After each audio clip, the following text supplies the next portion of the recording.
grab one of these. We open one for every episode. You ready? You don't have to drink it, but 1, 2, 3. Mine sucked. Mine was terrible.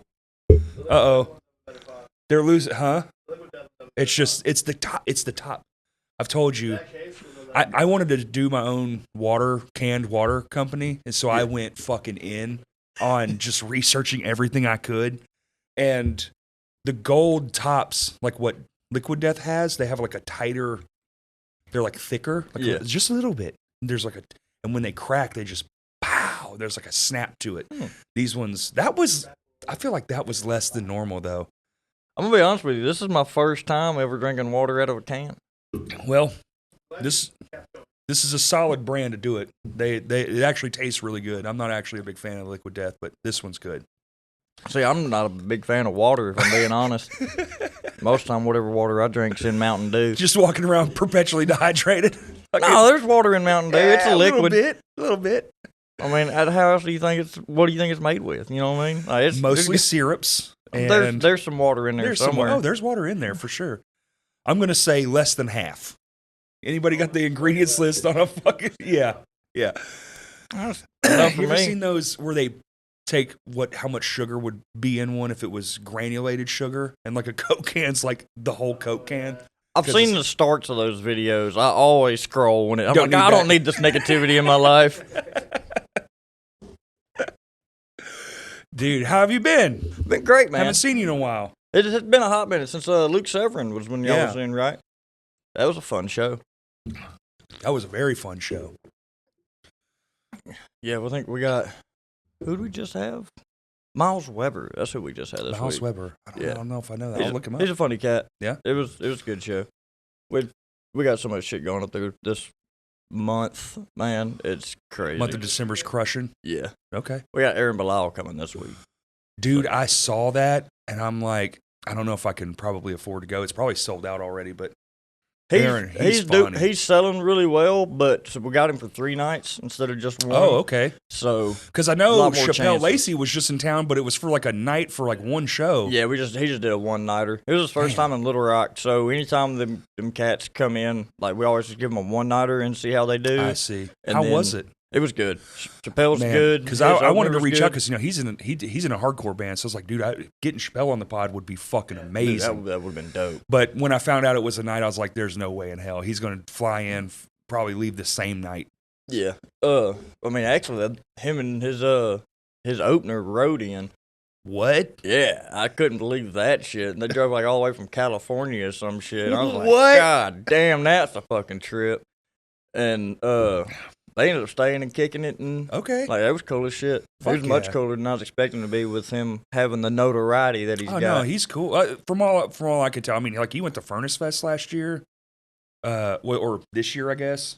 He was there this year, yeah. Yeah, so he was at Skankfest this year too. Skankfest, yes. I feel like if you're going to stuff like that, you got to probably be pretty decent. If you were any kind of uppity, I don't think it would. Dude, we're comics. Have you not met us? Just about every one of us is fucking uppity. But in weird ways. About weird shit. It's not like everything. It's always just some one particular fucked up thing. Like, why that? Yeah, like for me, it's fucking the water in Mountain Dew. Yeah, right. You know what I mean? Don't tell me there's no water in there. It's a fucking liquid. Watch what happens when I pour this out. Now when I pour this one out, same. Fucking water. Somebody did try to make an argument over that one time, because I've died on that hill a lot. And somebody was like, well, fucking motor oil's a liquid, and you're not drinking that. I was like, you haven't seen me drunk on fucking James Dean, okay? I've eaten a lot of it. James Dean fucking breakfast sandwiches. Jack Daniels. Jim Beam's what I was thinking of. Jim Beam. Yeah. And so I was right. James Dean. What the fuck? Jimmy Dean. Jimmy Dean, yeah. James Dean's the singer. We're all fucked up. Dude, I'm such a fucking idiot. The wildest turnaround. I gotta quit smoking so much. Are you high right now, sir? Oh, I am. Oh, okay, as soon as I woke up. Good. Oh, you're one of those guys. Oh, yeah. I'm a hardcore stoner. Okay. Hardcore. Are you on the vapes and the edibles? this new age digital smoker? No, I'm on whatever way I can ingest it outside of shooting it up. I'm not doing anything with needles, and I'm not dropping nothing in my eyeballs. That's good. Everything past that, though, is fair game, baby. Game. We smoke it, huff it, eat it, drink it. Eating it is probably the wildest way to do it. My God, it's I always effective. see suppositories in dispensaries now. Pot ones? Yeah. People are boofing weed? Yes. Dude, you can boof weed? That's the thing? They have Well, we know where Eugene's suppositories. headed. Boy, life just got dark. Suppositories. What? Are you serious? I swear to God. Why would I make that up? Are they saying it's for medical use?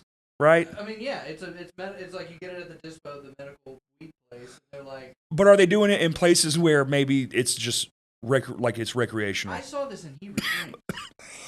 Well, Heber. Oh, no, can't- I don't know much. I don't know. I don't know I'll what leave to it say there. about that. I bet that works way too good. Because going up the back way it eliminates all the body filters, so Yeah. everything you're just kind of getting it all. Dude, edibles are too much. I can't imagine what the fuck Dude, putting it up your ass is like. Yeah. that's insane. We did a damn the Gateway show at the Looney Bin not too long ago. Yeah. And I was on that, and the guy that runs it's from Colorado, and we're good friends, and he knows I'm a hardcore stoner. So he was like, "Hey man, I know you be smoking a lot of weed, so I brought you this little mushroom bar Oh from my Colorado, a little 2-gram bar." And the whole point of the show is like it starts off, everybody comes up, does 10 minutes, and then we all take an intermission, and then then you we get high. all go outside and get high as And shit. then do another 10. Is that what Yeah. it is? Oh, yeah. And so I eat this mushroom bar at the start of the show because I was like, I wanted to kick in for my second set. And then the owner of the club makes me some drink that's going to help it kick in a little sooner. And so I'm up on stage for my first set. And then just before I get the light, the back wall starts doing the wave. I was like, oh no, too soon, too soon. And they hit me with the light. And I was like, oh, okay, closer. Close set, you're good. You got this. Close my set. Got off, did good. Went and grabbed a chair, run outside, sat down, start smoking. 200-something people come out, start passing me shit. One guy hands me a fistful of fucking edibles. Good Lord, man. And like a high idiot, I didn't. right, you I just just went, the whole thing. He's like, that's like 1,000 milligrams, dude.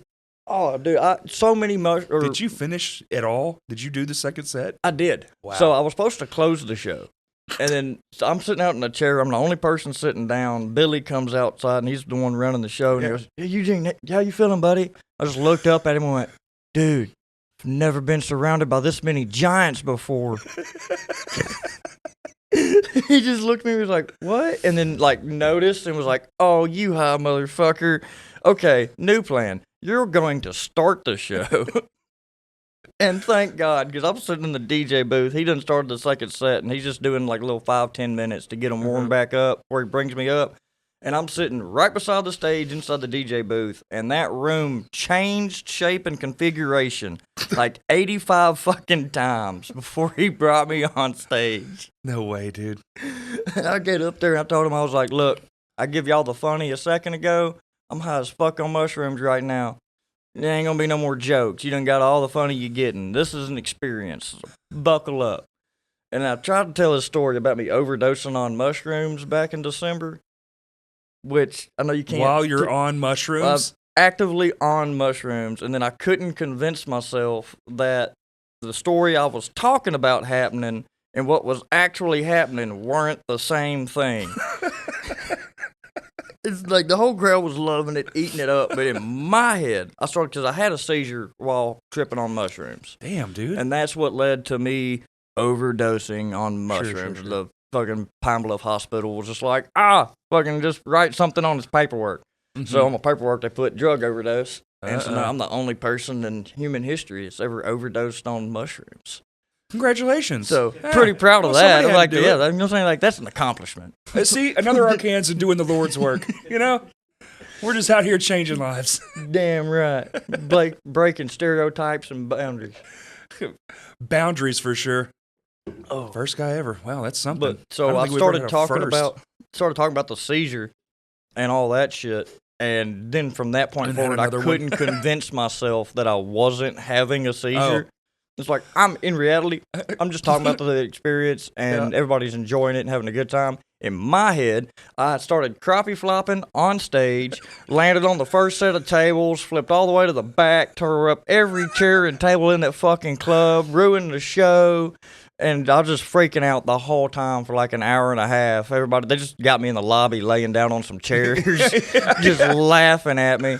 And then the show ends, and they finally take me outside to go take pictures. And I took like maybe 6 pictures with people, and I'm just I'm just dead, just in every photo. And these 2 chicks come up and were flirting with me, and oh, yeah, you can come home with us, and all this shit. And my boss is standing right there, and he ain't said nothing. He's giving me the chance to go home with him or work out whatever I want to work out, but I'm still stuck in my head, and I can't speak, and I just do not want to go with these women. So I was just like, and I just turned and looked at him. I never said shit. I just looked at him. I was like, please make the whores leave. Yeah, please understand. And he did too. They tried to grab my hand. He was like, no, we got him. We'll get him home. And took me right back in. And then everybody was like, can Eugene take a picture? No, Eugene cannot take any pictures. Eugene can't do anything but sit in the fetal position in the corner and cry right now. We're going to just shut the lights off and let him be. Oh, they're like 30 minutes after the show ended, somebody took a picture. I'm face down in a booth, legs sticking straight out. And they're like, this is the dangers of the Gateway show. So I made the flyer. That's the next Gateway show that we do. Is the flyer. It's just me face down in a booth. Mushroomed out. Hell yeah. But on the bright side, I don't think I'm doing mushrooms anymore for a little while. That's good, man. I was going to say maybe just pull back a little. Yeah, no, you don't got to stop, but, less. Yeah, I think we're just going to, like, do DMT and acid now. Oh, well, that's perfect. Yeah, you could just explain to people what God is telling you on stage at the moment. Oh, man. You got to just fucking... In the middle of a set, just like... Yes, Lord. Like, the machine elves are trying to... Shh. Shh. They're communicating through me. Just go into a trance. Fucking laser beams come out of your eyeballs. What the fuck? Dude, Josh Wolf, he does his show, and so his late night Friday show, he trips mushrooms just before the show. Good Lord. And so for his whole set, that late night Friday show, he is balls to the walls, tripping shrooms. And he eats like handfuls. Because he ate one handful before the show started, and then in the middle of the show, I walked back to the office, and he's just sitting on the back wall with a handful of them, eating them like chips. Oh, my God. I was just like, who fucking hurt you? Yeah, man. That motherfucker's on the stage. Been funny for like an hour and a half. Killing it. And then he's got him and his son up there, and his son gets to telling some story it's for just him. like a one-man show kind of thing? But he's just higher than it's him and his son. So his son comes up and opens for him, and then he'll bring him up, and then he'll bring his son back on stage multiple times throughout his set. They do like a whole Q&A and shit. So he had his son on stage with him for the Q&A, and his son's answering questions and whatnot, and he just hits the full Mitch McConnell just fucking powers down, baby. Dude, just right in the middle of the show. Just eyes go gone. dark. Jacob did his thing for a second, looked over, realized his dad was out of it, so he just kept the story going, and then looked over here and went, pop, touched him right on the shoulder. As soon as he did, he went, he's like, my bad, everybody, stepped out for a second. I was like, I don't want to do that many drugs. That's too many. Yeah, I feel like when you Mitch Mitch McConnell on stage, yeah. But now I understand Mitch McConnell so much better. He's just high all the time. Yeah, That's it was what the it is. mushrooms. It's not his fucking age. He's just high. It's just the mushrooms, man. Yeah, man. Which, I mean, mushrooms on a fucking 88-year-old brain or however the fuck the old decrepit bastard is probably ain't good for you. But maybe. We don't know. They're good for you in small doses. Microdosing, all that stuff. Help with the brain. I think they actually help a lot with cognitive. We're going to end up figuring out that, like, a heroic dose of mushrooms cures Alzheimer's, but you have to feed them, like, 6 grams, so there's going to be a bunch of old people just fucking shoveling. Yeah, you just stick them in a room. They're fine. Just put them in a room. Listen, we're going to fix you, but you about to go through some shit. Ooh, just put on Pink Floyd's Dark Side of the Moon and let them go. Maybe make it fun. Do like a little laser light show. Like get a little production going. Oh yeah. Or just put them in a LED wall cube, and really send them. Just make visuals that just like. Oh, like the room is heart beating. I care less about doing this for other people's mental health now, and now I just want to get this set up so I can sit in this So you room can do and do mushrooms. I am one. My homegirl's got a room. It's like got a bunch of tapestries, and she's got paintings and shit of Dallas and shit. She's from Dallas, Texas. Okay. I'm sitting there Same. tripping on mushrooms one time, and because I was born in Seattle, and I watched that damn Dallas painting for hours. Like the whole You're painting. born in Seattle with that accent. Yeah, that's my favorite thing about me. People hear this and see this, and they go, "Washington? Bullshit." The wooded areas. Nope, Seattle. What the fuck? Yep. But I was raised in Pine Bluff. I've spent my whole life Were down you here. like a baby in Washington? Do you even remember it? 2 years. Oh, okay. So not really. Yeah, That's no. like My mom was a stripper up there and Nice. had an abusive husband, so she Wild. fled down here to Your Arkansas. dad? Yeah. damn. Woohoo! Party. Hey, broke another stereotype. Good job, buddy. You're doing all kinds of shit. Breaking generational curses. Yeah. What was great too, because I do that comedy drag show I was telling you about. Where you got this cool coat. Yeah, my fancy. You might be the nicest dressed guest ever. I don't know. Oh well, Vampire Police. There's a little competition there, but this is swaggy. I'll one up them next time. There you go. I'll be a full They came- fur suit. They came in full vampire garb. It was Okay, pretty that's awesome. gonna be pretty hard to be. I'll come up dressed as a slutty nurse. No, I don't know. Greg Filth did fucking all black metal one time and brought swords and shit. We had them all like axes and okay. whatnot and a mace. okay, Yeah. that sounds fun. I want to come when that guy comes. I want to play with a mace.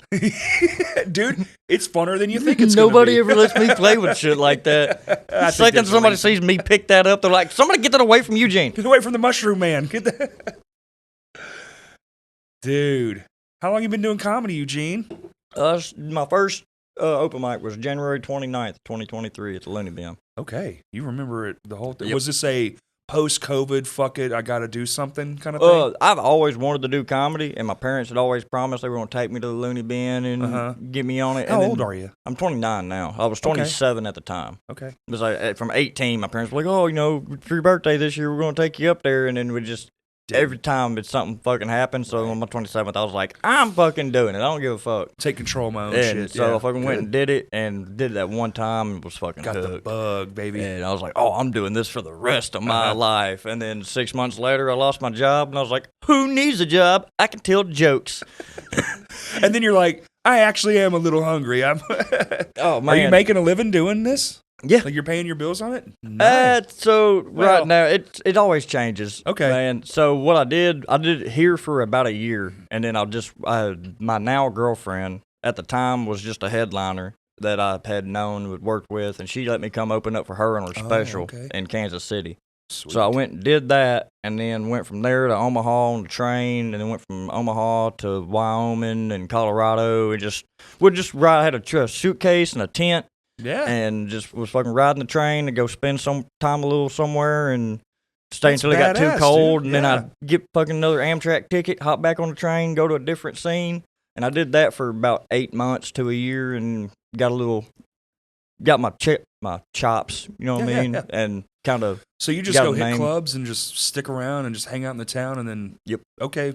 Did that next. Yeah, try to hit any local producers that be Right. doing shows or whatnot. Try to get in the clubs and then hit any of them up. And then the second that either like work dries up or I'm just Right. not getting anywhere, I'm like, oh well, off to the next one. Yeah. Yeah. Y'all been cool. Played that crowd. Yeah. But that's good because you're building an audience too. Yeah, it did. You know? It did me really well because I spent a whole lot of time in the Midwest in particular.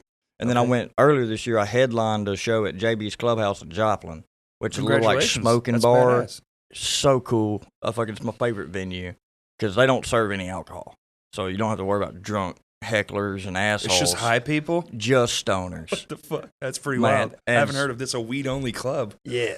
You think that's where? Let's little sidebar real quick. Do you think that's where this is going? Because I was just reading something yesterday because I've seen this a few times where bars attendances go in America anyway. Alcohol is actually declining pretty rapidly, Oh, thank God. and I think it's because of Well, legal weed. I really Nobody's ever got high and beat their wife. do. Maybe, but not because of the weed. I Yeah, ain't gonna say The nobody. alcohol didn't make Let me them. roll that one back a little bit. Yeah, Nobody has ever gotten high on marijuana only right. Yeah, and then yeah. beat their wife. Yeah. It's Now, they might have fucking lit their bowl from the bottom, in which case I can't say nothing if Sally got her ass whooped. I mean, I'm sorry, Sally, but... That's a different drug.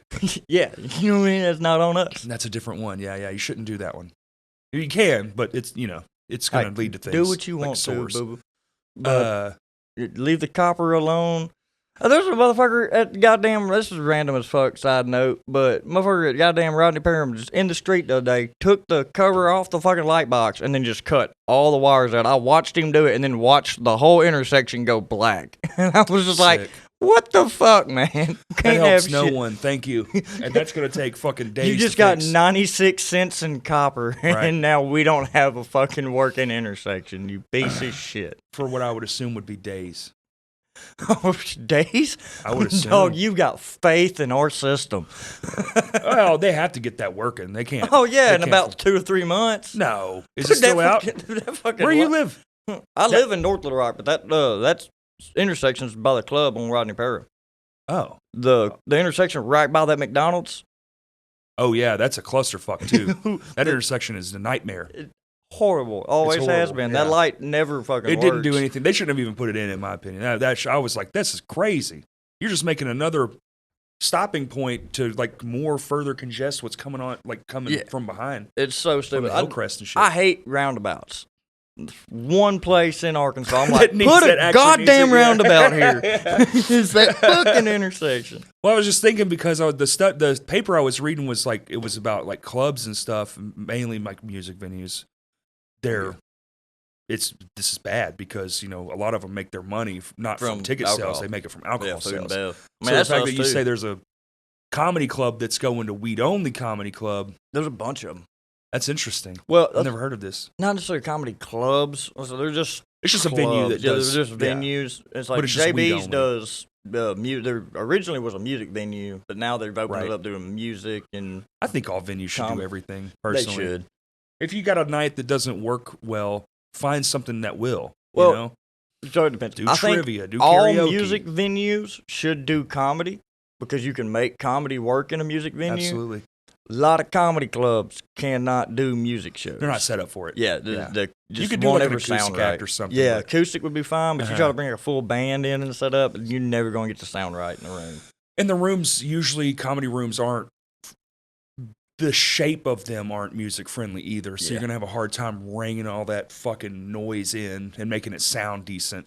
Yeah, I agree with that. We got one coming in next Sunday. Also, the stages are really small usually, comedy club yeah, stages.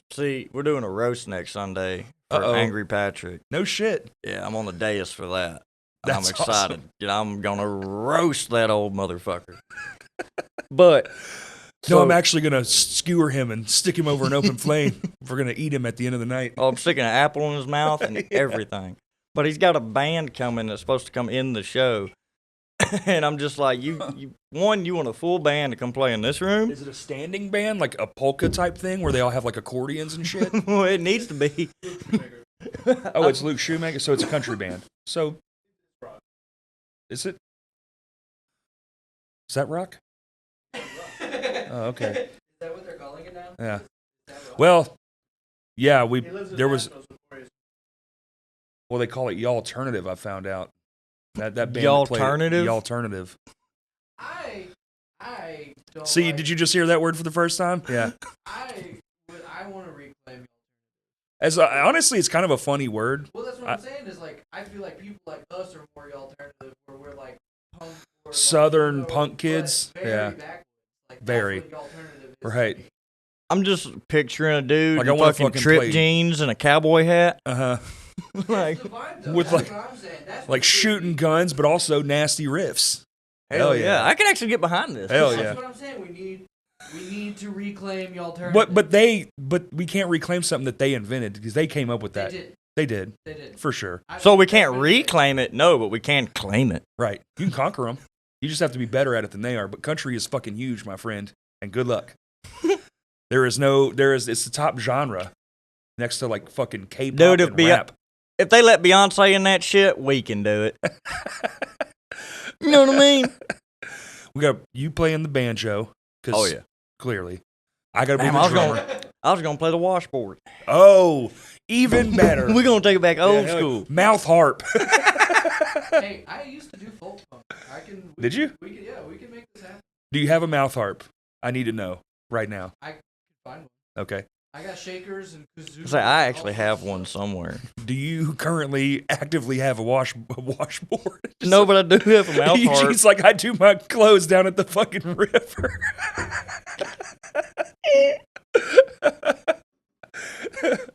I go to the laundromat, a.k.a. the river. I'll play the washboard. Yeah. But you'll have to buy me a washboard. Yeah, I'll use mine, yeah. God, that's crazy. So not too long, dude. You're doing a lot of moves for, what, 3 years? 3 years? It'll be 3 years next month. Right. That's crazy, man. So I've been hitting it heavy. Like the moment that I did it the first time, I was like, "Oh, this is what I'm doing with my life." Kaleidoscope eyes. It overtakes you. Yeah. Yeah. That entertainment bug is crazy, man. Dude, it is so insane. There's days that I wish I'm like, oh, you could just go get a real job and not have to fucking starve yourself to 17 death. seconds. But then the second that I think about getting a real job, I'm like, no, fuck that. Let's go talk about a wiener. That's right.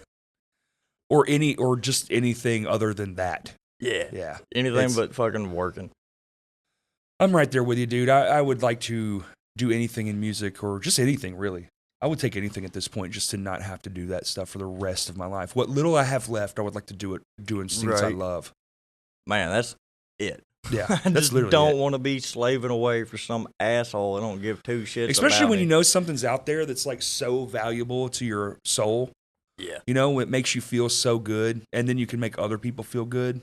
Yeah, that's my favorite thing, too. And so that's the only time that I ever actually get to be myself and feel at home is when I'm on stage with a microphone in my hand. Yeah.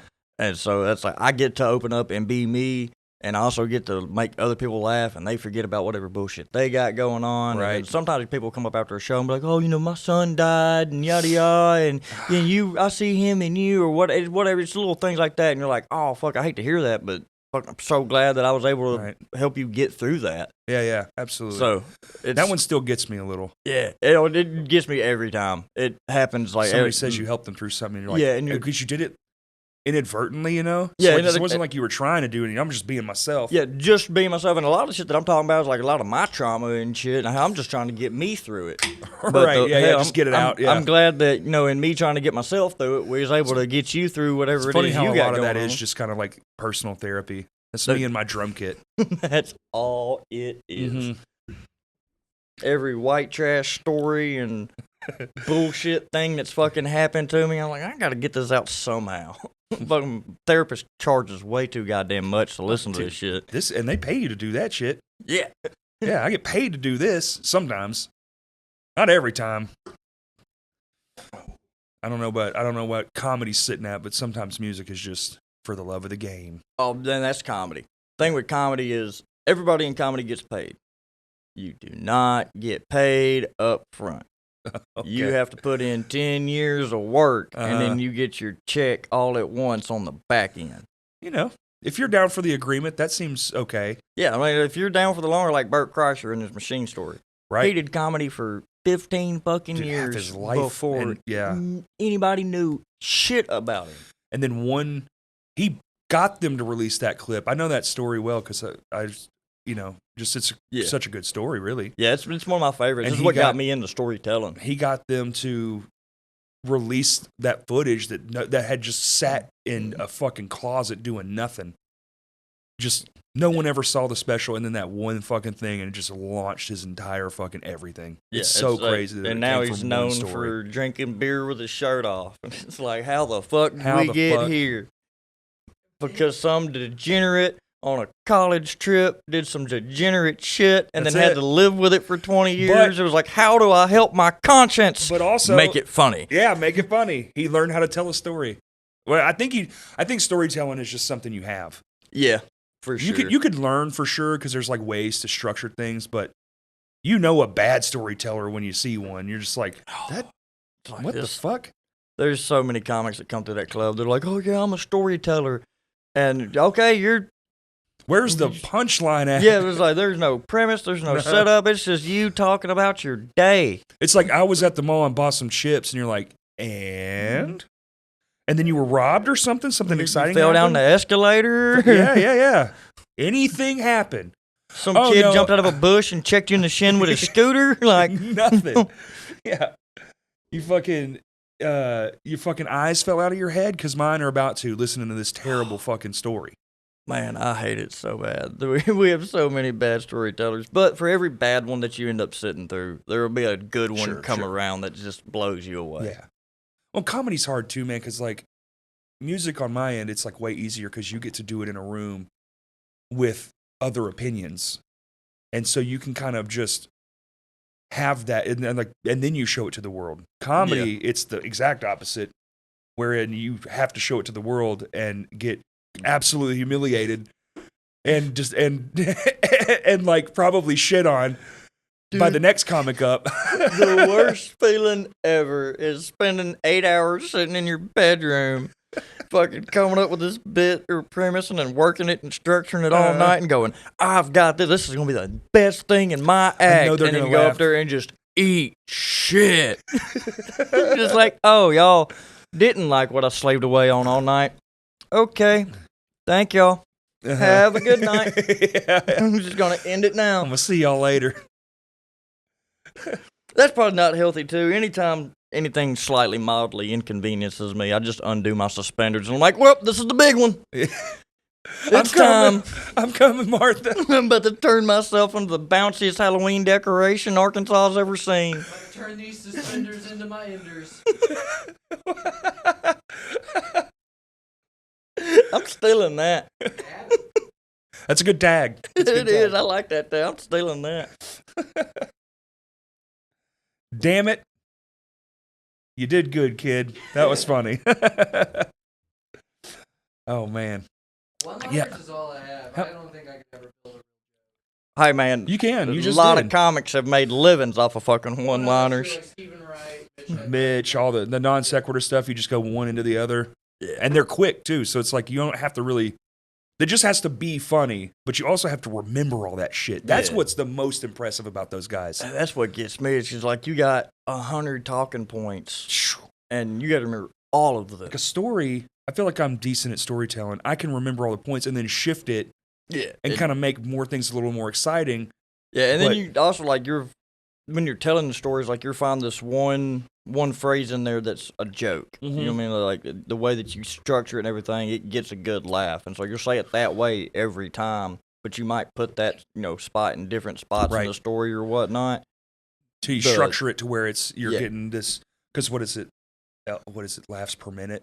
Well, that's like LPMs. Even Bert Kreischer's Machine Story.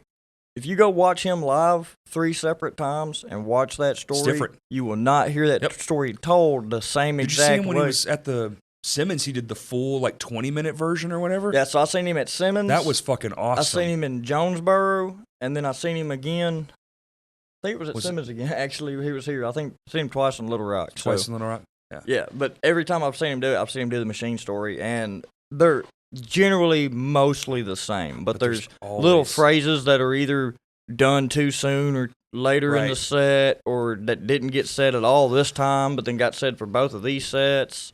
And it's like little shit like that nobody ever picks up on. It was like, oh, it's a Machine Story. It's the same. It's like, not really. You can make them sound the same, but when you really get to dissect the gist is the same, but the way he tells it is different, It's different. He's getting there in a different way every time.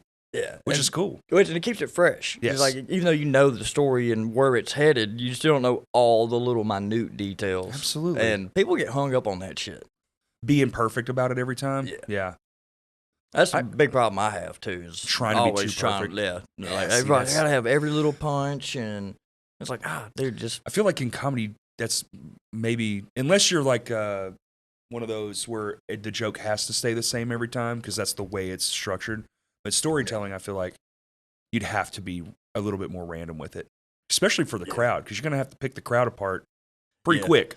Which you only get 5-10 minutes if you're opening, so you got to figure it out. My advice to anybody opening, especially at a comedy club, don't do fucking stories. Right? Just don't fucking do it. Just write 15 minutes of solid fucking jokes. that you can tighten down into 7 minutes and then add another 7 of fucking tight-ass jokes and then get that tight and then just run that in the clubs until they let you feature. Once you get featured, then start working your stories. Maybe shift into a storytelling, do one here and then. You go from 10 to 15 minutes to 30 minutes. Right. So, like, now you got a whole extra 15 to play with, and all the rules of a host aren't on you anymore. Because as a host, we're not allowed to do crowd work. They don't want us being super dirty. They don't want us cussing a whole lot. All those restrictions get pulled the second you get bumped to feature. Ooh, baby. So, like, you can really stretch your legs and work on some shit at the feature spot. Or do your own shows. Yeah. Yeah. That's always an option, too, if you like performing for your 2 friends and their dog. But if it helps you get what you want. Like, there's ways to go about it. I'm all for it. Just, that's kind of my whole thing. That's how I got my whole thing. Is like, I got a bunch of no's, and I went, well, fuck you then. I'll just do it myself. Right. You know? I get that. I feel like DIY does work a little different between comedy No. No, it's very, very similar. If you set up your show, it's your show. Your audience is the amount of people that show up is on your shoulders. The how you did is on your shoulder. Everything is on you. I kind of think it, as far as like how you want to evaluate or not evaluate, but how you want to get your thing across. I think doing it yourself, especially if somebody's like, well, that's just not what we do here. That's fine. The real thing is don't shit on the venue for them having their own set of rules. Okay, well, that's just how they do business. Go over here and do it. It's like, you can do your own business. You know, fucking Chappelle used to go out in fucking parking lots and do parking lot comedy. It's like... Yep. I've got a prison bus that I bought a few years ago. I've been slowly converting into my tour bus. Okay. Dude, I bought it from Texarkana. It's like, where I do my mushroom rituals. It's a solid white prison bus, and it's still got the ADC tags and shit on it. And so I'm going to repaint it, but I'm repainting it back white. Straight original prison bus. I was going to say, you're going to leave it looking prison-y? Yep. And I'm leaving the ADC on the side, but it's going to be Arkansas Department of Comedy. And then I'm getting all my comics to my buddies when we go out on the road and shit. I'm getting orange jumpsuits for everybody.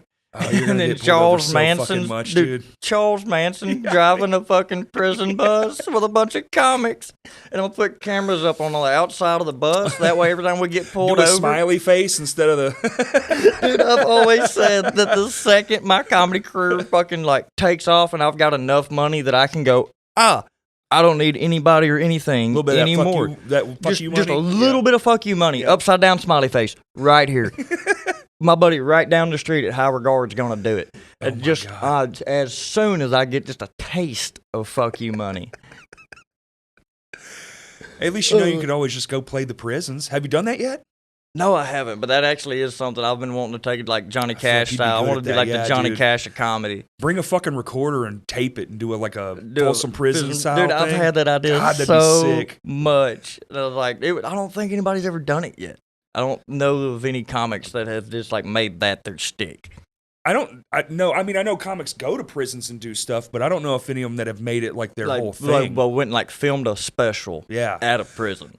It was a show, the roast, Jeff Ross. Yeah. He did it, but it was like he went in and just roasted them. It wasn't a special or anything. It was just for like Comedy Central. Yeah, no, I want to go in and like have them sitting in seats like an actual show would do a full special in a prison. I would really love to do it in Folsom Prison. If we could fucking make that happen, that'd be fucking sick. Anything's possible, man. Anything's possible. And all you gotta do really is ask. That's crazy how many people say yes to wild shit. So insane. Dude, worst thing anybody can say is no.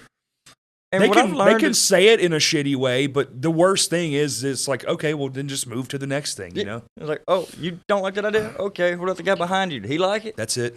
Try not to get your feelings hurt. You know? That's the big thing with this business is not taking anytime somebody rejects you personal. I say a lot of people will be like, oh, you said no, I'm going to go start my own shit, fuck you, and they don't ever want to work with that venue again. I'm like, oh, you said no? Okay, I'll ask again tomorrow. Yeah. I'll be back. You can still go do your own thing too, but you don't have to shut out the shut out the venue. A lot of these younger cats will come in, and as soon as the venue tells them no or a producer tells them no, they're like, too much pride, and then they don't ever want to work with them again. It's like, dude, just like I went and did my own shit, but the second the venues let me play, guess what? I was in the venue. In that bitch. In that bitch. That was like for my first year, and saying the Looney Bin wouldn't let me do nothing outside of an open mic. You know how many times some workers told me I wasn't funny? every motherfucking day. Yeah. When I did my first open mic, they told me, it was like, hey, you got potential. You can come in and watch shows. If we're not sold out, whatever, you can come in for free and sit in the back and learn if you want to come learn. And they open that to every comic. That's in the badass, scene. dude. I'm the only one.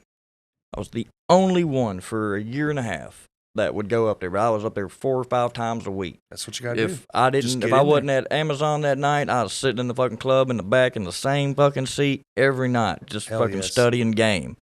And That's like, what you do, man. everybody's got that option, and nobody fucking uses it. I started working at all the concert venues, and I learned infinite amounts of shit because I'm around all the professionals. Yeah. You're only going to get better when you surround yourself with the people who are lucky enough to do it for their life. Exactly. You know? It's going to rub off on you. It has to. And you just start rubbing elbows with the people, you get a little confidence up, and then all of a sudden, it's not, oh my God, it's Chappelle Lacey, and you're not freaking out. You're like, you're a peer Yeah, now. you're just like, even if he's up, above Chappelle? you, you're still peers. Yeah. Like you have that aura, and people can sense it. Yeah. Oh, it's so easy. And I learned that early in the comedy because I had probably been doing comedy like 3 or 4 months. And Dale Jones is he's probably my favorite living comic. Dale Jones? I don't know him. I'll look him up. Dude, you need to. He's fucking amazing. He is my favorite living comic. But so he come into the club. It was my first time getting to see him live, and he just come up to me. He was like, "So, how long you been doing comedy? How much time you doing?" And I was like, "I'm sitting there ready to watch the show as a fan." Dale, he's talking to me. I was like, well, "How did you know that I'm a comic?" You're like, I hadn't said nothing. I'm sitting at a chair, and the lady's waiting on me, and he's just like, "I can just look at you and tell." Right. There's just something about you, like you're a comic. The other comics can tell. And I was like, I guess that's right. And sure enough, anywhere I go out in town, people, like other comics will see me on the road that I've never met or worked with. And they go, "You a comic?" "Yeah." "You a comic?" "No." "Yeah." "What's up, brother?" And it's just like the secret gang that we're all in. Musicians are just a little easier because it's just look for people in all black. Band. All right, see you later. Probably hate my music. You get any comedy beefs, dude? I know those are big in comedy. I try to stay out of them so bad. I have not been in any comedy beef. I haven't beefed with anybody in comedy. There have been some people beef with me. Oh, okay. But if it's a one-sided beef, you can go fuck yourself. Right. You know what I mean? I don't give a shit. One-sided beefs don't count. I had this one cat. I don't even remember his fucking name. We was in Mississippi. He's headliner. I'm opener. And host brings me up, and I go out, and I do better for non-white audiences. Doesn't matter what the demographic is as long as it's not white. Sure. White folks don't like me. Bah humbug to you. You look like my nephew, and that pisses me off. Oh, man, there's so many people get, and I make, some racially insensitive jokes. We saw you. It was pretty funny. You're a Thank funny you. guy, Yeah, man. But y'all are cool whites. Cool whites love me. Because I'm a cool white. So, like, cool whites get along with cool whites. We're poor whites. Not poor whites, cool whites. Corey are poor whites. I mean, I'm a poor white too, but we ain't claiming all it. Dog, you see this Goodwill jacket I got on? That jacket's fly, brother. It looks you come in here stunting on me, I gotta think maybe high class, $1.50 in the Goodwill bin, son. Somebody robbed me for this fucking coat about a week after I got it. I was walking across the street to the gas station, and this dude stuck a gun in my ribs. "How much money you got on you?" "Man, I ain't got shit." "Well, that nice-ass jacket you got on, you got to have something." I said, "I'm from Pine Bluff. Ain't my first time in this situation. I know the deal." So he goes to run in my pockets, and I pull out 2 packs of pom-poms, a pack of cigarettes with 3 menthols in it, and a Bic lighter. And I was like, "Man, this is all I got. I ain't got my phone on me, didn't have no cash." He was like, "Man." I was like, "You want this?" He was like, "Man, no." And I told him, I was like, "You want the jacket?" I was going to take it off and give it to him. He went, "Man, nah."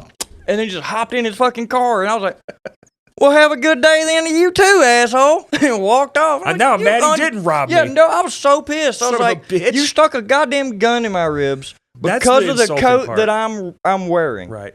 And then wouldn't take the goddamn coat, you ungrateful motherfucker. Am I not good enough to rob? Like, what the fuck? Yeah, man. What kind of half-ass bullshit is this? That's half-assed. Yeah, no, that really pissed me off. That At least ruined smoke my day. a cigarette with me. You just put a gun on me. Right. Which, I don't know, I'm glad I didn't get killed. But I'm glad you didn't get killed too, buddy. Thanks for not dying. Also, then again, I probably could have sold more tickets if he would have shot me at least once. It worked for 50 Cent. It did. Shit. And Lil Wayne.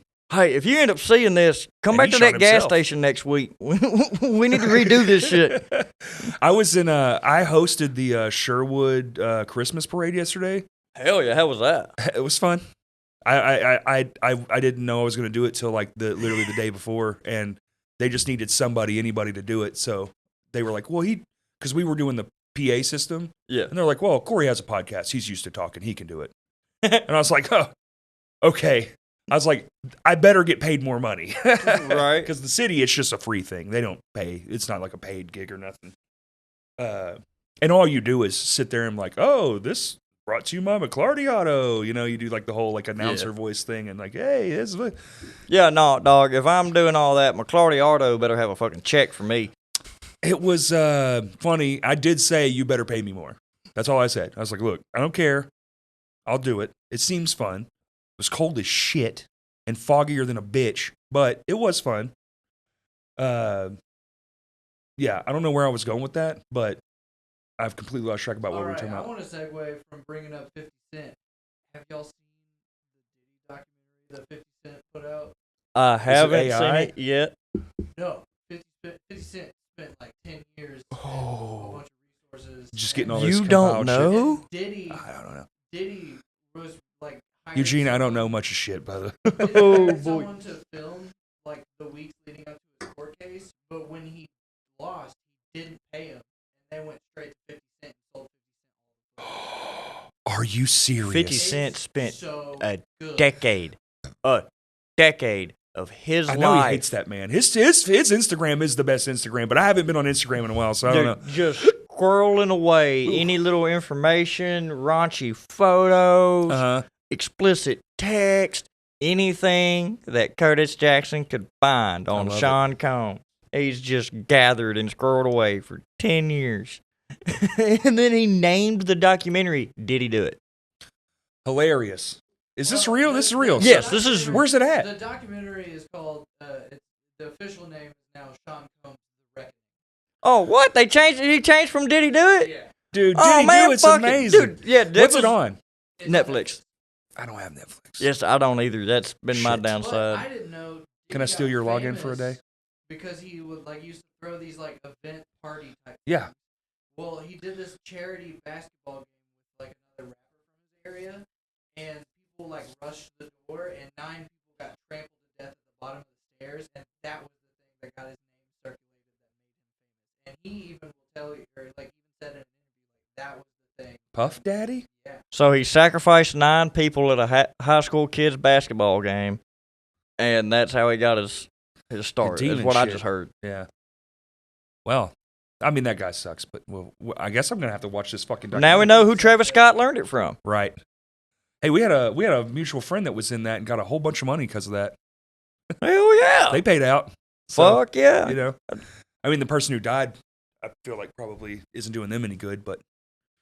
Well, Mom's has probably got a nice house. Mom's is sitting pretty. Yeah, got a nice car, nice. I mean, she's also got, critical depression and suicidal tendencies now. Maybe. Yeah. But she got a settlement check. Got that check. Boy, oh boy. All about the Benjamins. Isn't it, though? I wish I had about 2-3 of those right now. I'd go eat some good food. Oh, I swear to God, K-Pot's calling my Dude! name. I was just fixing to say it.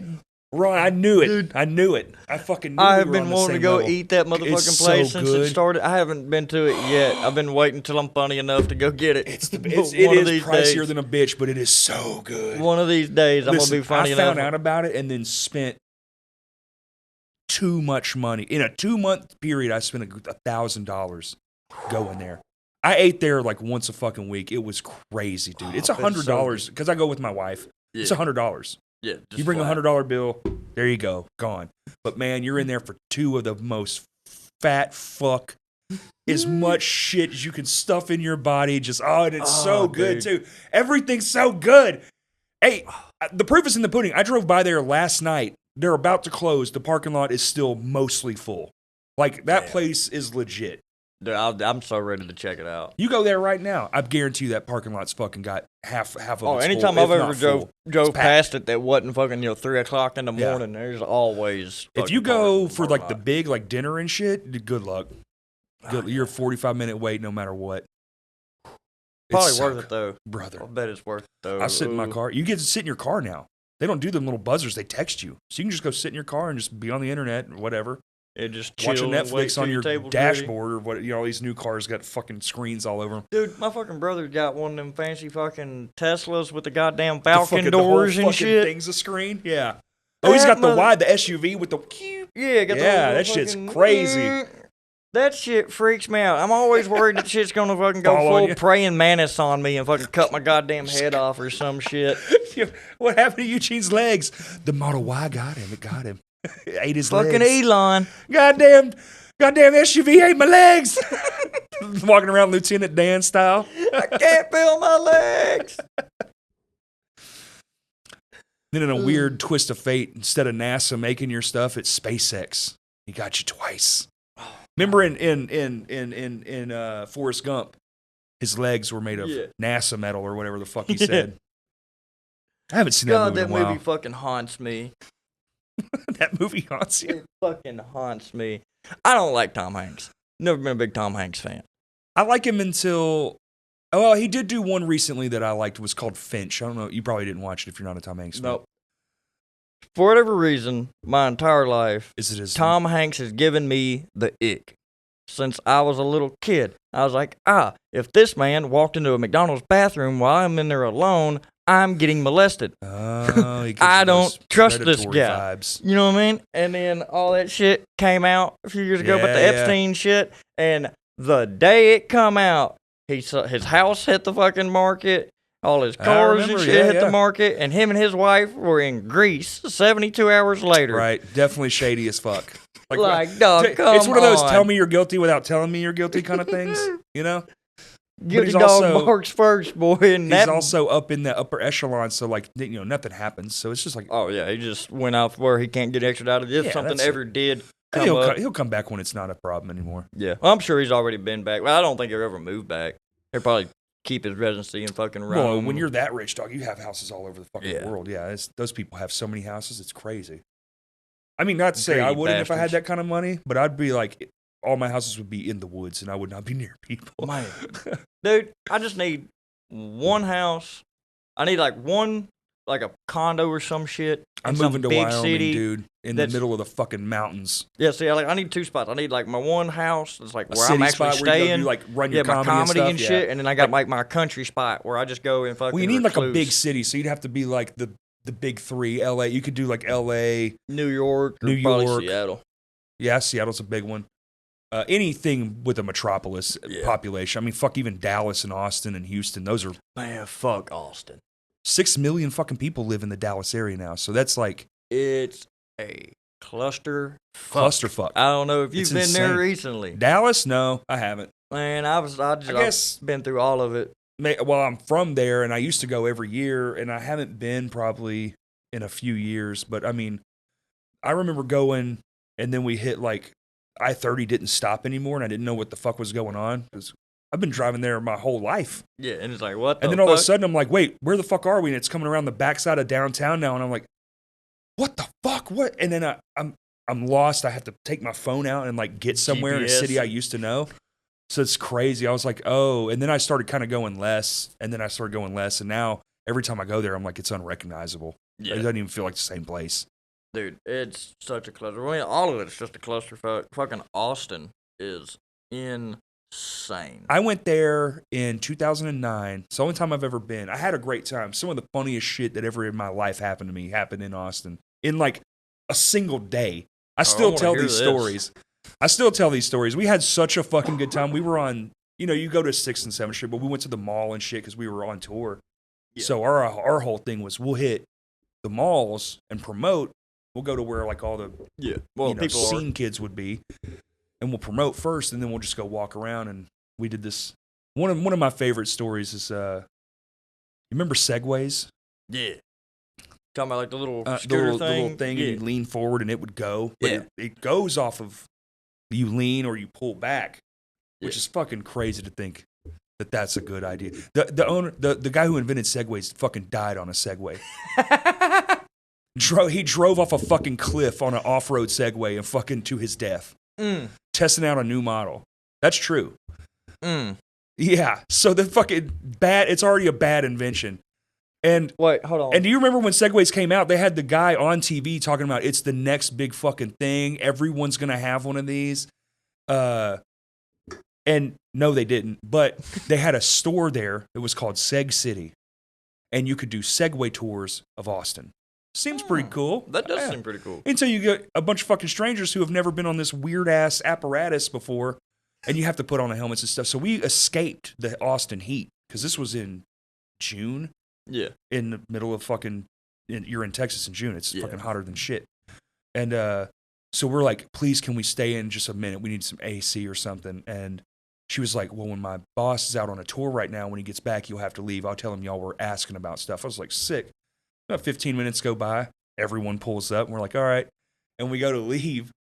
And we walk out, and everyone's on their little Segways or whatever, and some lady is getting off of hers, but she just lets go, and the thing tilts all the way down, and just like a rocket ship. She goes this way, it goes this way, it burns out, right? It burned out, and then it hit a whole group of other people on Segways. She hits the ground. They all lose control of their Segways. The shit's going everywhere. Everyone's falling. Dude, I start fucking hysterically laughing. Nah! And like my friends are like dragging me off. Like my bandmates are like, what the fuck? You're so fucked up. I was like, dude, that shit was hilarious. It's so funny. Did you see? I mean, it was like a cartoon, dude. Just she goes, whoop, and it goes into a whole pod of other people on Segways. God damn, it was good, man. I think about that way too often. Dude, I was in Houston a few months ago for some shows, and I was at the Secret Group. You tour a lot. That's good. I try to stay on the road. I hate being bored. If I'm not working, then idle hands belong to a dead man. You know what I mean? Well, I feel like here too, we're pretty limited here, man. You got one spot now? Would have been maybe two if you do Birdie's open mic. So we got Birdie's open mic. That's the only weekly mic we got, and then we got the Looney Bin, which is our only actual comedy club. Right. And like, that's it. It's not and there's too many comedians maybe to be everyone. Can everyone get up every time? I feel like. I mean, so like guest spots, like at the Looney Bin, guest spots can be a little like first come, first serve. Who gets there first, and who does the club like more to be able to get the spot? Politic, yeah. Well, I mean, it's not even necessarily politics. It's just more of like understanding the caliber of comic you are, and then who you're up against. Because like, when I first started getting guest spots, I would get bumped for any other comic that come in that was already previously getting guest spots. You've got it unless literally anyone shows up. Any of these people show up. If any of these show up, you're bumped. But and they know get that? It. Yeah, and I knew that going in. I was like, that's fair. That's the hierarchy of how it works. Yeah. Now I'm at a spot where like there's 3 people that can come in and bump me, but now if I walk in on a random night that I'm not working and go, hey, I want a guest spot, and there's some younger cat that's like, oh hey, Eugene's here, he's gonna get it. You know what I mean? So you start off in one spot and then you get to the point of all the motherfuckers you used to be mad at, and you're like, I get to be one of you now. That's cool. So long as you know that that's what's going on, I feel like that's okay. Because you agree. You're like, yeah, okay, I'll get bumped. It's fine. A lot of people don't realize that shit, which a lot of people just are delusional in the way that they approach and think about comedy sometimes, especially when you first start. Because like, I think that it is in all art calibers. There are people who come in because they see the thing or they want to do the thing, and they just aren't aware that everyone you see that is doing it well, there's a whole lifetime behind them. Very, very. There's this many that did it for 2-3 years and are popping. Yeah, it's this many out of all the ones that are doing it. It is. So I mean, even I get told I'm an anomaly all the time, and I'm so grateful for it. I don't know why I've been blessed to get the work that I get 3 years in. Because you're a funny guy. So there's motherfuckers that are 10 years in, and you're nice. Yeah, that's all about. I feel like you as a person helps a lot. Yeah, it's like, as long as you're a nice person and you're likable and you're not an asshole. Yeah. And you can be an asshole. You just got to know when to be an asshole. That's right. It's like you got to know when to turn it off and on, man. It's like Wayne at the Looney Bin. He's the biggest asshole ever met in my life. He's my boss. He signs my paychecks. He'll probably see this. I don't care. He knows it. I love him to death. He's a fucking cocksucking asshole. He's a businessman. That's his role, his job. Because when a new open micer shows up, if there is any one thing that man can say to you that makes you go, well, I'm not doing comedy anymore, Bitch, Good. you wasn't made to do it Yeah, anyway. Good. See you later. And so he tried that shit with me when I first showed up, and I was like, "Oh, I see what this is." Which I'm not gonna get into it on camera, but I've spent my childhood working in reality television and stuff. Okay. So I understood how show business works Right. and how that side's handled. So the second he was like, I was like, "Oh, so you're just gonna give me shit until I either quit or I Or eat do enough better." of it, and you're Yeah. gonna go can't run him off." So I just immediately like, "Well, you can't run me off, bitch." A lot of people will like a start tick, getting that motherfucker. shit, and then they want to go talk shit. They get on Facebook God. or whatever, and I'm like, man, The that's fucking social all the media wrong moves. aspect of it. all the wrong moves. Lord have mercy. Like you was talking about comedy beefs. There's no real comedy beefs. There are It's just people who haven't talked in a room together. petty motherfuckers that got hurt or upset about something that they may or may not have even been in the room to hear themselves, and they went straight to fucking Facebook. That third party. Straight Yeah. to fucking Facebook. Every time. It's never a comic reaching out to another comic and be like, hey, you said this and I have a problem with it. Let's hash it out. Never that. Yeah. Never that. Let's It's always take it to the public square. Everyone Always needs to the know the Facebook. injustices on me. Oh, I said hate it so much. He said my third joke wasn't funny. I hate it so much. Yeah, But that's just part of the game. it's part of the game. We have that in music too. Man, see, I wish I could like be a musician. I wanted to be This for is- so long. Every musician wants to be a stand-up comedian. And every stand-up comic comedian wants to be a fucking musician. It's true. It's the truest law of nature we have, dude. Next to breathing air. It's so funny how, because I would love to do stand-up comedy. I don't know if I ever will. I have a bunch of jokes I've written down. Dude, you should try it. Terrified. Dude, you should try I think I have to do it on my own. Because I've done it that way for so long, I don't know that I could just go into a comedy club and just be like, please laugh, you know? Dude, Like, I think I'd have to orchestrate my own demise.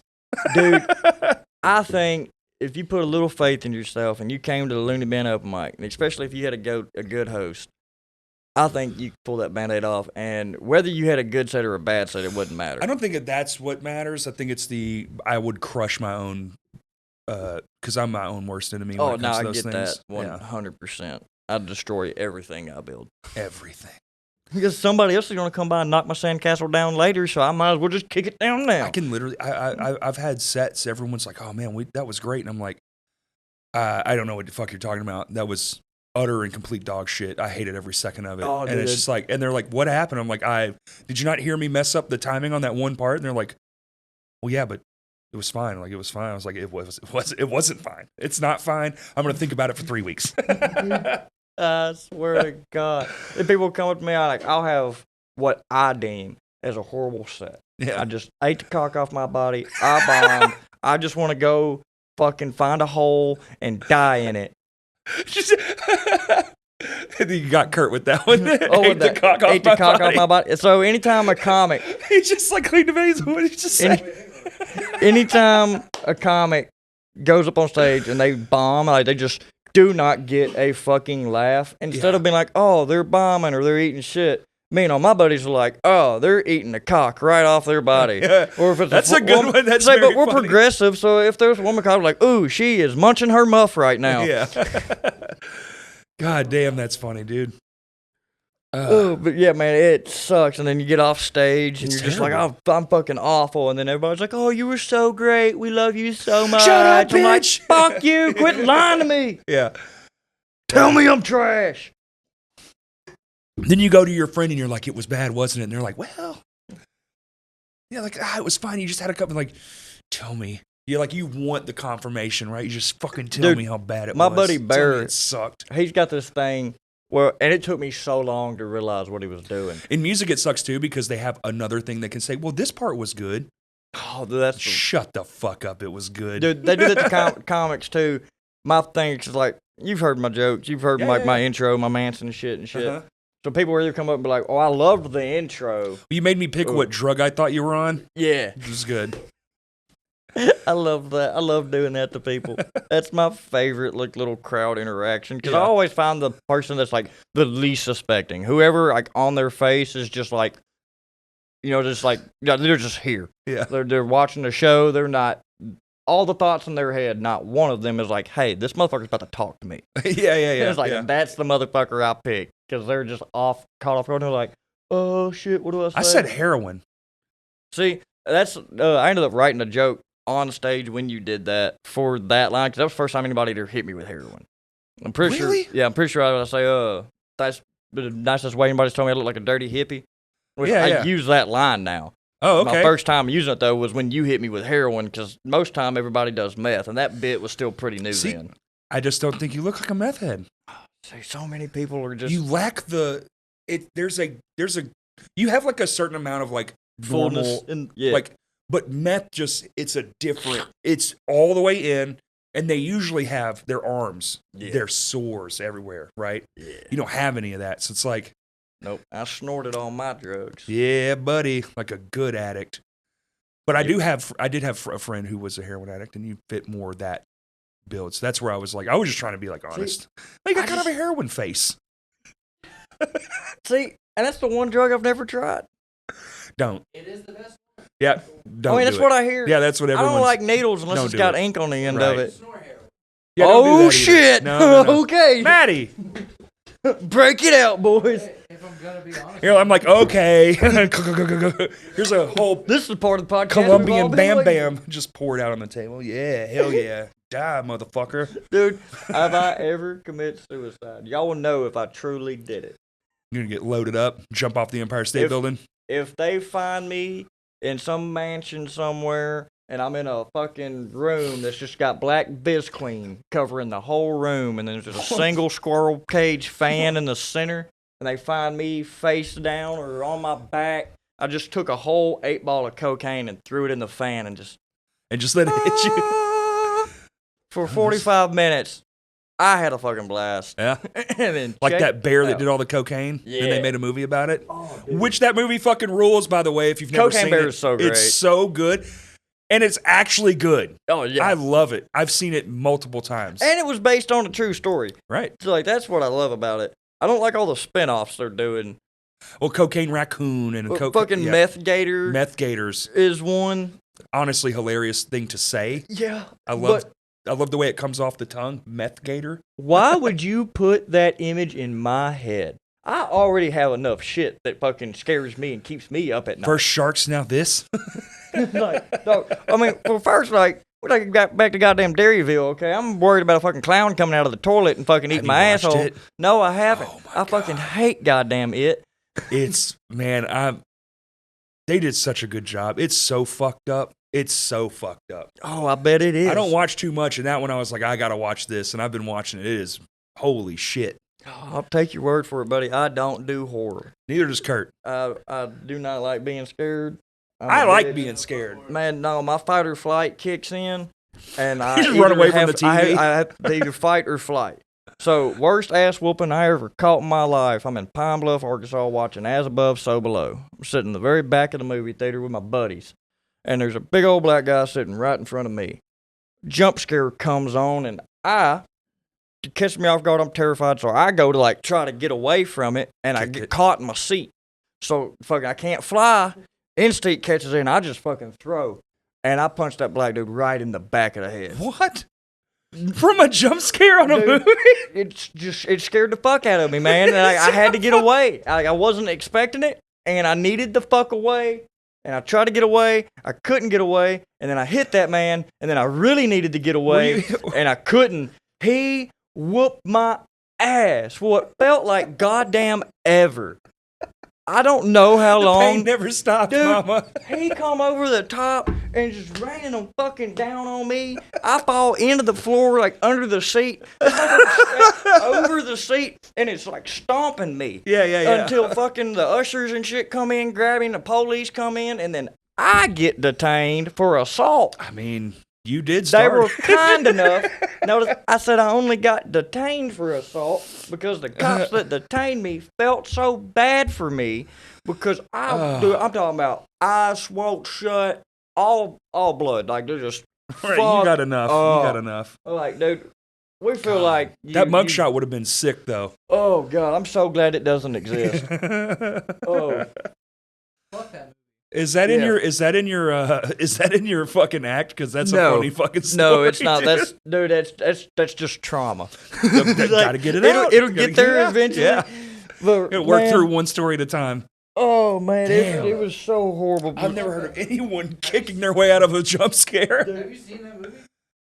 I don't even know what it is now. As Above, So Below? Mm-mm. Dude, I don't care. Like, I can deal with horror stuff.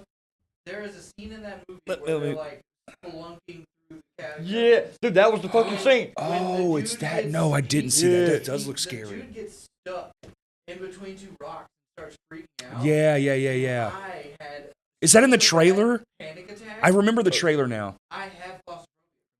Like, I cannot deal with it. Really? Yeah, dude, it gave me such a Dude. bad panic attack. I'm gonna have to watch this fucking movie. It's making people getting in fights and having panic attacks. Oh, God. Oh, now, It hold gave on. you claustrophobia. Yeah. Like, dude, there's a scene where he just gets stuck, but he's, like, stuck in between two rocks. The way they make it, the way they add the It's just suspense, watching you're like, him freak out and Yeah. be stuck. I just put myself in that spot where I was, like, just imagining. well, what? You're not supposed to do that. It's like immovable stuff. Nope. Next time, bag of- Maddie, someone wants to no. mouth off, I'm gonna lock Daddy in the closet. Yeah. It's not that kind of claustrophobia. It's just like the idea of being stuck. That I would. Yeah, no. So yeah, fast. I'll do it, and then I'll stand in front of the door so you can't get out. But I want to clarify that it did not cause anybody to get into a fight, because a fight is an exchanging of blows. You didn't. I exchange only it. threw one.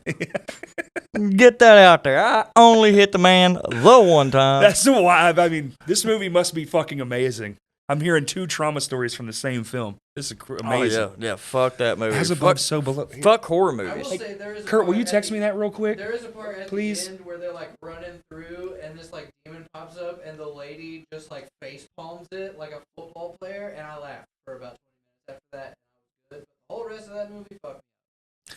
Well, I guess I know what I'm doing tonight. Watching Dairy and As Above, So Below. New episode of Dairy comes out tonight, so I'll be. Well, if you end up getting your ass whooped in the living room, fucking just text me and let me know. Just I'm me like, and my- told you my so. My dog starts biting me. Just me and my pal. Told you that movie's My wife evil. can't watch horror shit. It gives her like night terrors. Yeah. Legitimate, like screaming in her sleep night terrors. Yeah, I'm with her. Had to learn that lesson the hard way. That doesn't When we were sound first fun. together, it was like watched a horror movie and then it was See, both What my the fuck? girlfriends love fucking horror shit and crime shows and all that shit. So that's what I get to fucking fall asleep to. She does love that fucking, what is that fucking show? Dong Dong. What is that one? Law and Order. Oh my God. It's on in our house. I come home, Law and 24/7. Order. I go to sleep, Law and Order. And I'll be listening to it in the background, like I'll be doing something. And, And catch some I of was those like- random fucked up I'm shit. like, what are you fucking watching? Oh, Law and Order. Why is this what you want to watch? What the fuck? Is it the fucking special victims unit one? No, it's the regular Law and Order with the original crew, you know? I would love to be able to fall asleep to fucking Law and Order. I have to fucking go home with I almost got away with it. Or like the forensic files and shit like that. yeah, it's always fucking women that murdered their fucking spouses. And I'm laying in between 2 women going, any of y'all got something you want to fucking tell me? No, they're not going to tell you. They're going to show you Uh, shortly. How'd Eugene die? Name of your next special. How'd Eugene die? Live from a prison. Well, have you ever watched Oxygen? Yeah. It's like, who are you The asking? Hallmark Channel really got them going. It's like, who are you asking? Are you asking the victims Now, or the spouses of the victims? If they're inspired by these shows, can you sue this show? Well, no, because you're fucking dead. But my Well, your family, mama, his mama. Yeah, true. And you know they're close because they fleed a state because of a fucking a dickhead. yeah, Like we learned at the top of this podcast. That's a crazy way to start the pod. it was. I didn't even realize we were talking about. Well, my father's gonna be pissed if he watches this. It'll be fine. He lives in Seattle still. Nope, Conway. Oh, He followed us. damn. Well, You know you can't get away from a crazy motherfucker that easy. that's true. Yeah, that is true. They tend to travel. It's kind of easy in this place to travel. Yeah. It's a lot, but it's easy. So, which he was a trucker when I was a kid and shit. So traveling was like dude, his I would job. love to be a trucker. Sometimes I think just do that. Man, I had a buddy that used to do flatbed, and he paid me to being ride a stand-up with him. comedian and being a trucker. Yeah. You can just pop into a city when you're done and just do an open mic. Problem with that though is you can only do open mics, and you can't really take the comedy side too serious. That's true. Because you're always having to run loads, and you don't get to pick and choose where you're going to be and when you're going to be there. You don't get to pick and choose, that's for sure. And like with comedy, you know what I'm saying, we book our shit months in advance. That's true. And now especially with the traveling stuff. Yeah. Well, that's fair. And I guess some weekends you're booked even fucked. longer than that. Like Chocolate Sundays in L.A., they're fucking reservations right now, which I'm still waiting to find out if I get accepted or not. But if I do, the earliest that I'll get to go up on Chocolate Sundays will be February 28th of 2029, I think. God damn. Yeah, dude, it's at least a 5-year wait. So you have to like do enough in comedy that they notice you and they send you an invite, and then you send your little audition tape in, and then they decide if they want you or not. And if they do, then you wait 5 years from that point. Holy shit.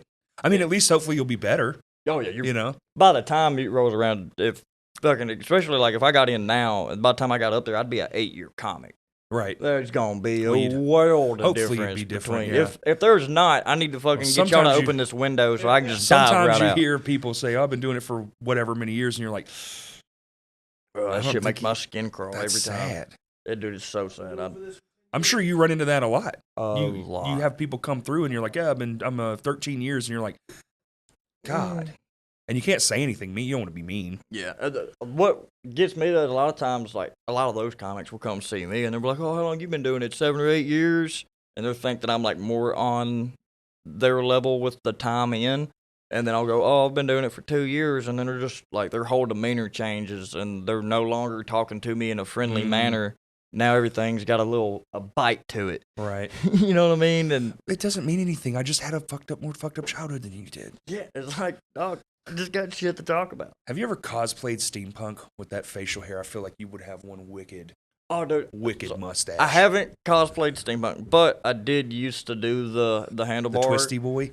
And, oh, man. Yeah, like the straight out or like the curly Q? Curly Q. Nice. Both. I've shot it so many ways. Like the evil villain straight out. Yeah, look at that, dude. The wings are insane. Holy shit. The wings on my mustache are just as long as the beard is. See, you don't like it, but that'd be a funny fucking, if you made it go up your eyes like the It clown, like your mustache. Yeah, next year's holiday. Yeah. There we go. Just get one weird wonky eye and paint your face. That'd be funny as fuck. Ooh. But you got to dye the whole shit orange because I think that's his, he's orange. Orange clown hair. Oh, we're still talking about the clown, not the president. My bad. Back on track. ADD. What's the difference? The smell of this candle. Oh, God, I love this thing. Let me smell that thing one time. That is a fucking amazing, delightful little scent. I don't know what it is. It's called honey something or other. I'm having to remind myself I can't lick it. Do we want to circle back to, you were going to tell a story about Houston or something in Houston earlier? Did we not finish? Oh, the segue thing. So, I'm sitting in the secret group in Houston. They got like a little rooftop bar patio thing. I'm sitting up there smoking a blunt. What's the name of the place? Secret Group. Secret Group. Yeah, okay. In Houston. It's a comedy club. Mm-hmm. So I'm sitting on the little rooftop bar smoking a blunt, and them little group of kids come down them little scooters, them e-scooters. And everybody's fucking techno litter. Everybody, as my buddy calls it. And, what is it? Techno lizards? Techno litter. Oh. I saw a buddy of mine. Have you met Zane Lovelady? He's a blind comic here. Yes, in the scene. I haven't met him personally, but I've said hello. He's a damn good friend of mine, and we used to live together. And we'd so always walk around the Comedy Fest too. We're actually coming to this building when it happened. We was coming up here for whatever reason. I don't remember what it was, but we was walking up here and there was a bunch of them scooters in the way. Like I said, he's a blind guy, so he's having to like fucking fiddle around with a stick, and he's hitting the shit. And I'm trying to tell him where they're at and shit. And he's like, "Man, all this fucking techno litter in the fucking way." I was like, "Techno litter? Techno litter? What?" And he was like, and he just said it. I was like, "Dude, that's what I'm calling them you don't from really now on." Think about that stuff, like a guy like that, all these new things in the way that he has to like learn what it is and figure out how to navigate that. Crazy. Oh, dude, it's crazy living. How blind is he? Very. Okay. So he's got retinitis pigmentosa. So his vision, it's like he has blotches. You think he'd come all on the over his vision. podcast? Yeah, he would definitely do Oh your my podcast. god, dude, a blind person on the podcast. That'd be fascinating. He has taken a break from comedy right now. He's working on getting his massage therapy license and stuff, and so he's got a lot going on. So I don't know if he's doing as much right now, but he would love to come on and hang out and talk. He would probably do that without performing. Like if y'all just wanted to have him on, I'm sure Zane would love to come kick it. I think it would be fascinating just to ask him questions. Yeah. Oh, he would love it. He'd love the attention, a little attention whore. You know, aren't we He's all? gonna love that I'm talking about him on Aren't this. we all, Boy, dude? his little pecker's gonna be all pricked up all night for this. Oh, But hell anyway, yeah. so I'm sitting on back to the secret group. So I'm sitting up there secret group, and all these kids are on these little electric scooters going down the sidewalk, and one of them gets out and is gonna go past all the others. Well, when he does, one of the guide wires on a telephone pole is right there. He Clothesline catches himself. that fucking guide wire right across the motherfucking neck. And it fucking jerks him, and so he flies back, and he like holds on tight to the scooter. Of course. So the scooter flies out and whips, and then when it whips him, he finally lets go of it, and that scooter flies forward and hits the kid in front of him, folds him like a cheap suit. He fucking folds in front of the other guy. The other guy was a fucking baller. He was the only one in the group that didn't eat shit. Now, granted, he took the nastiest shin check I've ever seen in my life from one of those thick-ass fucking electric scooters. Yeah, How that it didn't hurts. snap his shit like Conor McGregor's, I don't understand. But that motherfucker flew around, hit him in the shin, and he jumped off and tossed his back and hit old boy in the face with it. And, you motherfucker! I was just standing up going, God damn, that's fucking hilarious. And I hit my blunt again, looked down the street, and the whole crew of the Wizards of Oz was walking up. I don't know why that was relevant to the story. It really wasn't, but it happened. Dude, I got a Wizard of Oz story too. Yeah, it was the wild shit. Just 4 random motherfuckers in Houston dressed up as the Wizard fucking of Oz characters. Yeah, all of them. Dorothy had fucking little Toto with her, the Scarecrow, all of them just walking Unbelievable. down fucking Houston. Like, I literally just watched this epic blowout on scooters, and I'm trying to fucking gather my senses of that. Yeah. I'm also smoking weed. And I've been drinking a little bit, so like I'm already not fucking calmable. Like it's very easy to make me laugh and lose my shit. And as soon as I start to catch my breath, I just look over and see the fucking whatever the fuck they got going on. It was a great night. I was like, what the fuck? How many drugs did I do before I came here? None. Anybody else see that? Anybody else seeing that? Mine is in, I can't remember the name, but we were in Missouri, some small town. Kennett, Missouri. The roads there are still cobblestones. Yeah. Like, and the theater's like in the center of town. And we played this venue that's like right on the edge, like right down this from the center of town. Cool ass fucking spot. I loved the whole city. It was amazing. But we were in the venue, and the lady was cool, man. She brought us food. She let us stay there overnight, right? Hell so yeah. we play the show. The show's amazing. All the bands stay in the venue. Fuck yeah, that's dope. She brings brownies for everybody, like regular ones, not. Oh, I was also about No, that. no, I was no, like, no. what kind of brownies she And bring? our singer had like got a concussion that night. It was fucking hilarious, dude. We had such a good time. What a badass venue. We had a good time. And then I wake up, and back then I used to smoke cigarettes, and I was like, I'm the first one Oh, awake. I wish you would have said that word. I was like, man, I'm gonna go outside and smoke because I'm the first one awake, and I don't want to wake everybody up. So I walk outside, and there's orange. You know that construction netting? Yeah. Now there's orange construction netting all over the fucking sidewalks. And I was like, what the fuck happened? And then I see a PA system, and all of a sudden there's like people start coming up, and I'm just smoking a cigarette. And then I see a tractor turn the corner, and there's just a Wizard of Oz parade. And I'm like, what the fuck? What is happening? And it was all of about maybe 15 minutes, right? I mean, the whole town showed up and then dispersed. So much so that when the guys woke up, they didn't believe that it happened. Dude, that was me trying to convince my buddy that I was like, because I went back downstairs and I was like, dude, I just seen the most epic blowout, yada yada. And he was like, The Wizard of Oz is down to And then I was like, oh no, I forgot to tell you. And then the Wizard of Oz, he was like, okay, now you're adding too much bullshit He's to this high story. again. I'm like, no, you understand. They're there, they're real. I saw them. They're real. I saw it. Like telling your buddy you just got an alien. Fuck, dude. He's like, all right, buddy, lay off the ayahuasca, all right? Oh shit, he's on mushrooms again. There's no Wizard of Oz, people. Eugene, calm down. Get you a comfort square and a kitty. See, that's put you good back when you on see. the couch. If you're at a comedy club, though, I feel like that's just fuel. Especially if you haven't done your set yet.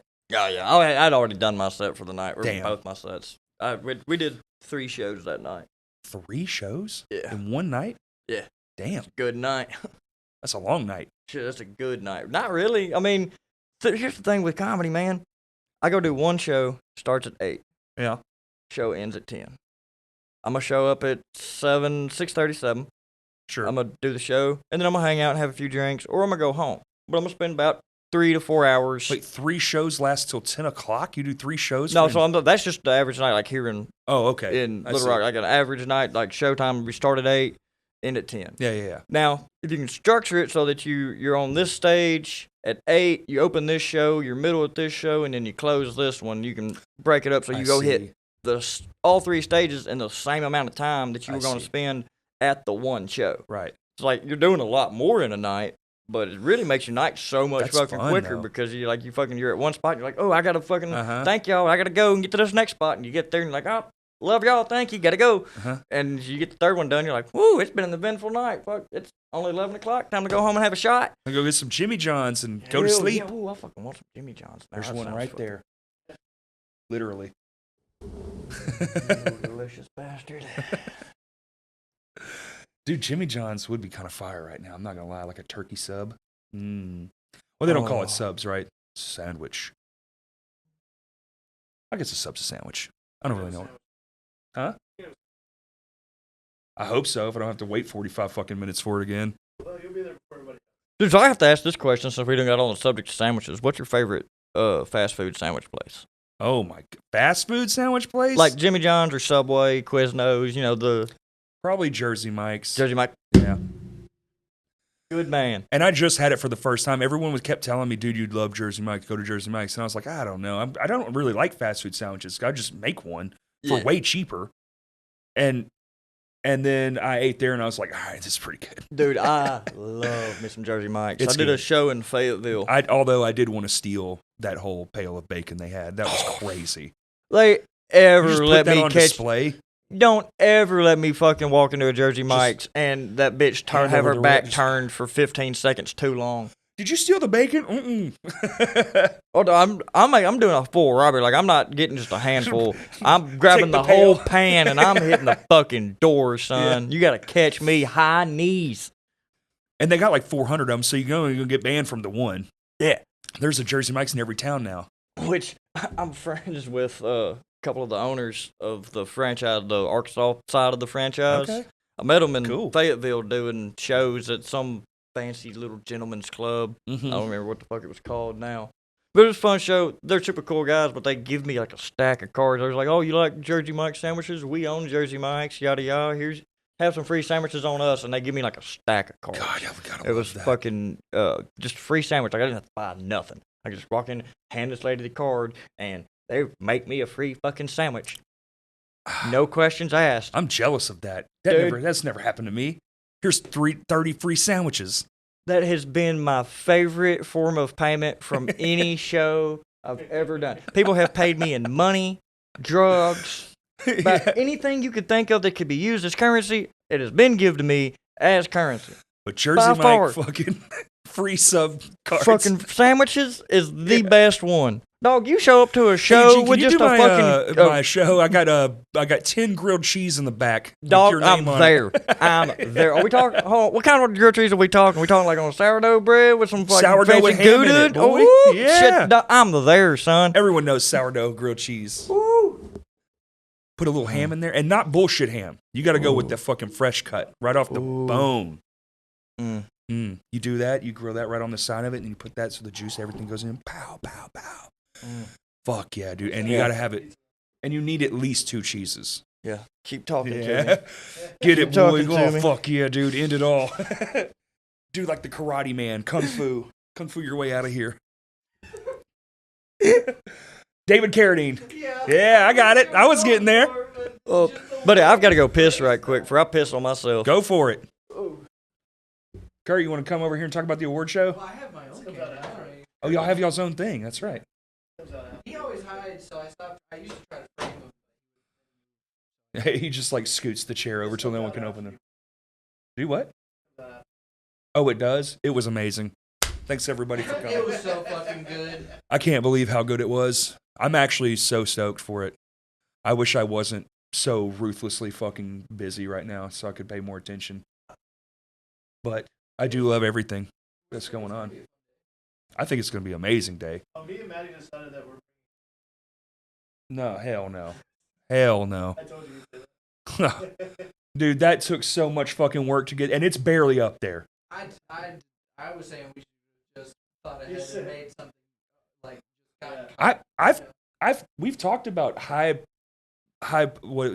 resolution photo, like do like 10 photos with like a high resolution camera, and then scan it, stitch them all together, so you could like print out high quality prints of it or put it on a banner. We've talked about that before, but that's expensive, dog. I just meant like print out a bunch of pages of like awards and stuff and just like recreate Like the back. I mean, yeah. You know, eventually we'll have a warehouse, and this will just be a remnant, and we'll have like a cool place, and you can just be like a little museum in there. We already have If we have a fucking warehouse, I'm never leaving. Just yeah. Isn't that like the when you can make money? I want a flex space. An office. That's a flex space. Yeah. There you go. Yeah. That's a good. Office with the table and Yeah, exactly. it's all set, and we have a warehouse with it all set. Boom. That's the goal. That's the goal. A flex space is cool. I like that. I've never heard that. That's good. And then you bring people. It's like our photographer friend. We just fucking Justin that was with the fucking Jason with the. He's got a dude. The photos he sent me, I was like, what the fuck? It's even more mind-boggling. Yeah, I want to go. Well, let's go. It's got to be after all this holidays and shit. Because I've got this, and then I've got the show. Oh, is this before the show? Can I plug the show? This comes out Before the 20th? Does it come out before the 20th? I'm playing a badass show. You should come, Eugene. Do you go to concerts? Yeah. Fucking love concerts. Well, this is a free one. My band is playing. Fuck yeah, where at? It's at the Eyes Up House. I'll have to give you the address. It's a secret. Like, if you get the address from somebody, we don't post it, like, I got you. online. one of the last shows there ever. It's the second to last show there ever. Hell And yeah. it's my band versus the guy who owns the Spots band. So we're a post-hardcore band, and they're a hardcore band. Okay. And so they do a song, we do a song. yeah. They do a song, like we Battle do a of the song. Band style. We're doing all kinds of pranks. I got Sleazy E to come referee the sets. Fuck yeah. So he's going to be the announcer / referee of the sets. We're doing a coin toss. We got all these cool ideas. I'm not going to give everything away, but it's Fuck going yeah. to be fun as fuck. Bring your friends. It's free. Fuck yeah. We're going to take donations because we're going to be feeding people, so we're going to try to recoup some of that. Yeah, for But sure. other than that, you can just walk in. Doesn't matter. Hell yeah. You don't have to donate. You don't have to do shit except have a good time. Fuck yeah, I'm there, buddy. But like, yeah, December 20th. I don't remember what the doors are. I think it's 7. Before I say that, let me look at my calendar right fast and Yeah. make sure I'm not on the fucking road on the 20th. That's the Mr. On the Road. downside of being a comic, man, is people will be like, yo, on this day we got this. I'm like, I'll be there. Nope. I got you. And then I go Uh-huh. home and look at my phone, and it's like, oh, motherfucker, you're in fucking Texas on that Right. day, or you're in fucking Arizona. You do miss a or- lot when you're trying to be somebody. But there's nothing on the calendar for December 20th, so we're putting it Booyah. on there right fucking Fuck now. yeah, dude. Bring your friends. If anybody you know that likes to have fun, because this is like purely for shits and giggles. There's no rhyme or reason. We shouldn't even be doing this because the band that's playing with us, it's their last show. Yeah. And the last show at that venue ever is the next weekend. Okay. So we're doing this because we've talked about So doing they it just for shutting the years. venue down, or? Well, no, it used to be his house, and Okay. he's kind of been paying 2 rents, which is fucking crazy. Insane. The building's sold And- to somebody else. And the building is getting released sold, or whatever, so it's like it's kind of just over. I feel that. Unfortunate, but part of it's the way she goes. Got still that other can of water? Yeah, absolutely, dude. We got some more down here too. If you drink that one, Hell yeah. fucking get hydrated, boy. You need it. What? Well, I know my girlfriends are so appreciative of y'all. This is the most water I've drank all year. He's like, I don't even let it get in my mouth in the shower. Hey, that was sick, dude. I feel like Stone Cold right now. You fucking. Now you gotta smash it on your head. Did you? He got the camera switch. I threw it and he caught it. You got That's- it. fuck Yeah. That was sick. Maddie, that was awesome. Dude. Anyone listening, go watch that moment. What minute are we at so we can time stamp it? Hour 35. About an hour 35 in. Go fucking Fuck yeah. crush. Dude, I'm gonna go find that as soon as this drops. Like, I'm not even worried about anything I was said awesome, on this. dude. I gotta go find that Gotta fucking keep the catch. production value. Yeah. Damn. Haters are gonna say it's AI. That's Haters and Arnie Records are gonna say it's AI. yeah. Shout out to Arnie Records. But yeah, so that show's gonna be fucking badass, and Fuck yeah. it's just gonna be a good time. So if you like having good times, there's a lot of I won't say on here. I'll tell you after. There's a lot of silly goose things that are gonna be going on. Fuck so yeah. I feel like Well, if you've listened to any of the things I've told you on Right, that's today, like- only thing that I Mhm. really care about in life is a good time. So same. So I'm trying anyway. Life will try to beat that shit out of you, won't it? oh, it'll try. Fuck your good time. Couple of left hooks. Right. Oh, here's a dead ant. Bow. Beat me all you want Oh, to. you like the I holidays? like it. Yeah. Ooh, daddy, give me another lightning strike. You ever been struck by lightning? No. No, You seem like the guy that would be struck by lightning. I've come close a couple of times. I used to be a utility locator for AT&T. Oh, that'll do it. And so I used to have to walk around with a ground rod Yep. and shit. And the storm come in one time in Pine Bluff. And I'm like new at the job, so I'm still like trying to I'm working hard, you know what I Right, mean? right. Like, I want to be the good Hustling. employee. Uh-huh. I And want it's to get like, these it's starting tags to rain. in. I'm like, oh, I can get it done before rain comes in. And I'm about 150 yards from this giant ass fucking pine tree. But that motherfucker gets struck by fucking lightning and explodes, and like the force of it sent me to the ground. I left all of my goddamn equipment sitting right fucking there in that field. Cost the company $3,000. that scanner. Yeah, I left all that shit sitting. The scanner, my tool, my hand tools, all of it. Everything that The had fucking been thing you have pulled to out hook of up to the thing so the scanner can find All it. of All it. of it. Yeah. all of it. Sitting right there in the field in the middle of a fucking tornado. When I picked myself up out of the fucking ditch, I went straight to my motherfucking truck. I called my boss. I was like, I just had a fucking heart stroke. He's like, a heart stroke? What? I was like, fucking tree just exploded right next to me. Like, what the fuck? Y'all didn't tell me this was a goddamn thing you run into on the job. I did that job for like 2 months. Really? Yeah. Who'd you work for? Can't remember. The guy that actually pays the rent in this building, his family. But I don't remember the name of the company. What utility did you locate? AT&T. AT&T? Yeah. Hell yeah. So it was probably CIG or KG Co. I can't remember. I'm not going to lie. What year was it? Ooh. I don't know why this is so Few- important to couple me, but years it, ago. Shit, it's been a minute now. Fuck, I don't it even has know. tickled my tism, and so now I got to figure it out. Maybe 2-3 years ago? I feel Okay, like. no, if it was 2 or 3 3? years ago, it would have been Yeah. Vanguard, or No, it wasn't Vanguard. Saw them dudes everywhere, though. USIC. No, They're not fucking USIC. everywhere. I like how you know all these. You were really into it, weren't you? I've worked it for 5 years. I was the most paid utility locator in the state of Arkansas for 3 Nice. years in a row. Because my entire team, there's 12 people that cover my area. All of us decided we were sick of the company's shit, and we're going to quit. We're walking out. And you didn't. Everybody quits. I call my boss, and I'm going to quit. And as soon as he answers the phone, he goes, Eugene, I know why you're calling me. Let me stop you right there. I'll give you 18 an hour to stay. I said, I want 20. He said, done. I went, fuck. What do they call that when you break the line? Stag or something? You're like, well, I do need the money. At the time, I was making $15.50 an hour. Yeah, so it's the not- fact that it's he not hit the me with most money. 18 was like, shit, that's a good little fucking chunk of change to get come up on. And I was like, no, I want 20. And he didn't even argue. Right. He didn't rebuttal me. Well, you had him over the barrel. Okay. Yeah, but see, I wasn't smart enough to barreled realize the man and then how he gave you tall 20. the barrel Uh-huh. was, because I would have definitely been like 25. Hey, 20's good, man. It If you can was. get It 20, wasn't good enough.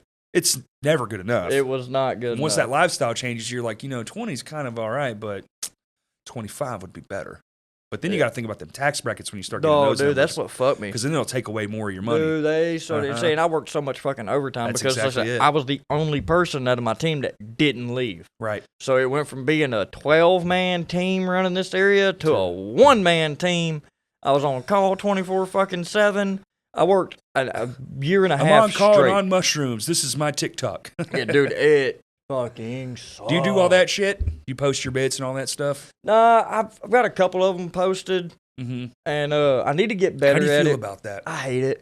I hate don't it like so it either. fucking much. I feel like you have to burn your material. Yeah, and I don't like doing it. It was like a lot of my stuff, like I'm constantly changing it and growing it Mm-hmm. and like making it better. I'm always actively trying to make everything in my set better. Right. And so if I take a clip and I post it, like now the world only sees it this way. That version. Like right. that's the only version they're going to accept. And it's like, but that's the baby version. Like I want you to see what the fucking kid grows into. Like it's a fucking successful adult here, and you're gonna fucking abort the bastard. You got to put it in your special, and all of a sudden they're like, "Well, I've heard like the first half of this just in bits." Yep. And I want to avoid Worse that. yet, they like the old way better, and then they want to comment that or something. Yeah, I used to do these little call them my Somebody Explain to Me series. Okay. Where it would start with me getting pissed off about something. That's pretty funny. I would turn my fucking camera and go, "Somebody explain to me," and then just with your accent, dude, that works pretty. That's pretty funny. I would just go into a rant and just. It started with the McDonald's on Rodney Parham. I ordered some fucking burgers, paid for my food, and I go to the bathroom to go wash my hands and shit, and I come back out. Food's not ready. Sit and wait for about 15, 20 minutes. Food never comes. I go ask them about it, and they're like, "Oh, well, we put that out 20 minutes ago." Motherfucker, you didn't hand it to me? Where's my fucking food? Well, we set it on the counter. Somebody must have come up and grabbed it. You're telling me that you handed my food, you handed me a receipt. Like I handed you money, and you handed me the receipt that says confirmation 243. For order 243, and you're telling me you just let some random motherfucker come up that didn't have this goddamn receipt Clearly didn't come look like get you. 243. Yeah. And then he was like, "Oh well, we'll remake the order this time, but if this ever happens again, you have to come tell us, or we're not going to remake the order." And I lost my shit on them people. I went and sat in my fucking truck, and I just filmed this whole rant. It was like a 5-minute fucking video, just me mad as This is why you fuck. shouldn't eat McDonald's.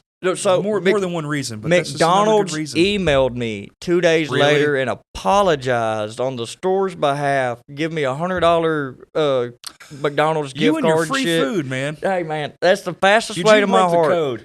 If you give me free food, whatever problems I had with you Are gone. aren't problems anymore. And I'm sorry I killed your brother. Here's 47 free Jersey Mike subs. Hey dog, who was he? Who? I ain't got a brother. Water under the bridge, man. Really? What the It fuck? was his time Do you have anyway. any siblings? I do. I got Do a you? lot of them. That clip of I ain't got a brother, that's gonna get fucking clipped and showed. I'm not getting a good Christmas this year. It'd be too late to take it back. This comes out the week before Christmas, so they wouldn't have time. Jokes on you, bitches. Yeah. You're still getting it. You'll be fine. You're not like a naughty kid. Santa loves you. I met Santa yesterday Oh yeah, where'd you do that at? when I was hosting the Oh Sherwood yeah, Christmas that's right. We parade. just had that up. Short-term man. He was the last one on the float, and the fucking lady comes. Oh, I forgot about this. The lady comes up and says, "Maybe I shouldn't say this." No, that's fine. Who knows? She goes, "Tell the people that Santa's going to be doing Santa photos. Down here at City Hall, because it's like right in front of City Hall. It's just, but she told me to say, follow Santa. They're doing photos down at City Hall, because I guess that's where it's going. I can see everything turning. So, okay, yeah, I'll say that. And time comes, Santa comes, blah, blah, blah, and I say that, and it's through a PA system. He goes, He's like, no, don't tell him to follow me. What are you talking? They literally just told me. They just told me say to follow Santa. So now I don't know how it ended up, but I tell you what, man, a bunch of that pissed crowd off kids. that crowd chasing came Santa. and went so fast. There was a lot of people. Oh, I bet. And like just lining the streets, and then immediately, no one. It was crazy. The cops come through, because they're at the end of the parade, and they're just like and all the traffic is right behind them. It was wild. And then while we packed up everything, probably took like 20 minutes. It was just chaos. Everyone trying to get back into like the order of things. And then it just like leveled out. Nothing Got in happened. the box truck, took it back to the fucking shop, on to the next one. Hell yeah. It was a weird day, man. It was a weird fucking day. I bet it. Dude, speaking of which, I know we already kind of talked about it before the fucking podcast started, but the fucking parade that come through earlier. I guess it was a parade. We thought it was a It has to funeral be a procession. parade. It has to have been a parade because the ambulance had a fucking reindeer or a turkey or some shit It's on the front. on the fucking But my ambulance. thing is, why the sirens? Yeah, but Why was the sirens on? so that I would be overstimulated. I don't know if it was a parade, but I think they were on their way to a parade, maybe. You think maybe we were? They were going pretty fast, but like they had cars but it was just things that are involved in first response. It was tow trucks, ambulances, and police cars. Yeah. So that doesn't make any sense, parade, because there was no one watching it. No, it doesn't make any sense. like But it it had makes to be a even funeral, man. dude. It makes even less. It better don't let me. 'Cause If they were running stoplights and everything. I'm gonna say this. Crazy on Little Rock. So it wasn't like that. No one blew But up. there's but you would know about a parade. That's what I'm saying. You could easily find, there's a parade today. I'm gonna say this. Something happens to me, some tragic thing. Bring out all the fucking We're first gonna piss responder Eugene off. vehicles We need to get some sandwich gift cards right now. that you want. If you pick me up in a fucking ambulance with a fucking reindeer on the top of it, you better show some goddamn respect to my deceased ass, okay? Take that fucking reindeer up. I might put the reindeer on you as we cart you out. Oh, look at his reindeer nose. You're just blue, fucking It better be shining red, damn it. legless, because the Model Y got your legs. Oh, fuck. Yeah, dude, it blew my mind. I was like, I seen the ambulance with fucking shit all over it. And I was like, dude, come on. Like, this is the last thing that I wanted. I just had a car wreck. I'm waiting on a motherfucker to come cut me out. You need to know people are jolly while you're fighting for your life. You need to know that. And it's something that you shouldn't forget. Dude, if the last... Christmas is real. Santa is real. And you need to understand that this scares the children less. You know what's going to scare me a whole lot more? The last thing I see on this mortal plane is some old dude in a Santa outfit going, "Be all right, son, we're going to get you out, ho, ho, ho." And fucking, I'm at the And then pearly you just gate. blink into the next wave of existence and you're like, what the fuck was that? What was that? Did Chris Kringle just try to cut me out of a car? No, it was they're your like, "No, neighbor baby, it was Bob, and he actually cut you with the saw. So They're like, no, baby, it was just a nightmare and you're a kid again. oh, that sounds like hell. Okay, And this you're is back something in your that I family think home. about Huh? a lot. That it's a repeat? Well, could you just now think about this? It's circular. You wake up one day in a hospital, and you're not you, and everything you think you just lived was just like a coma dream. There are lots of people with those stories.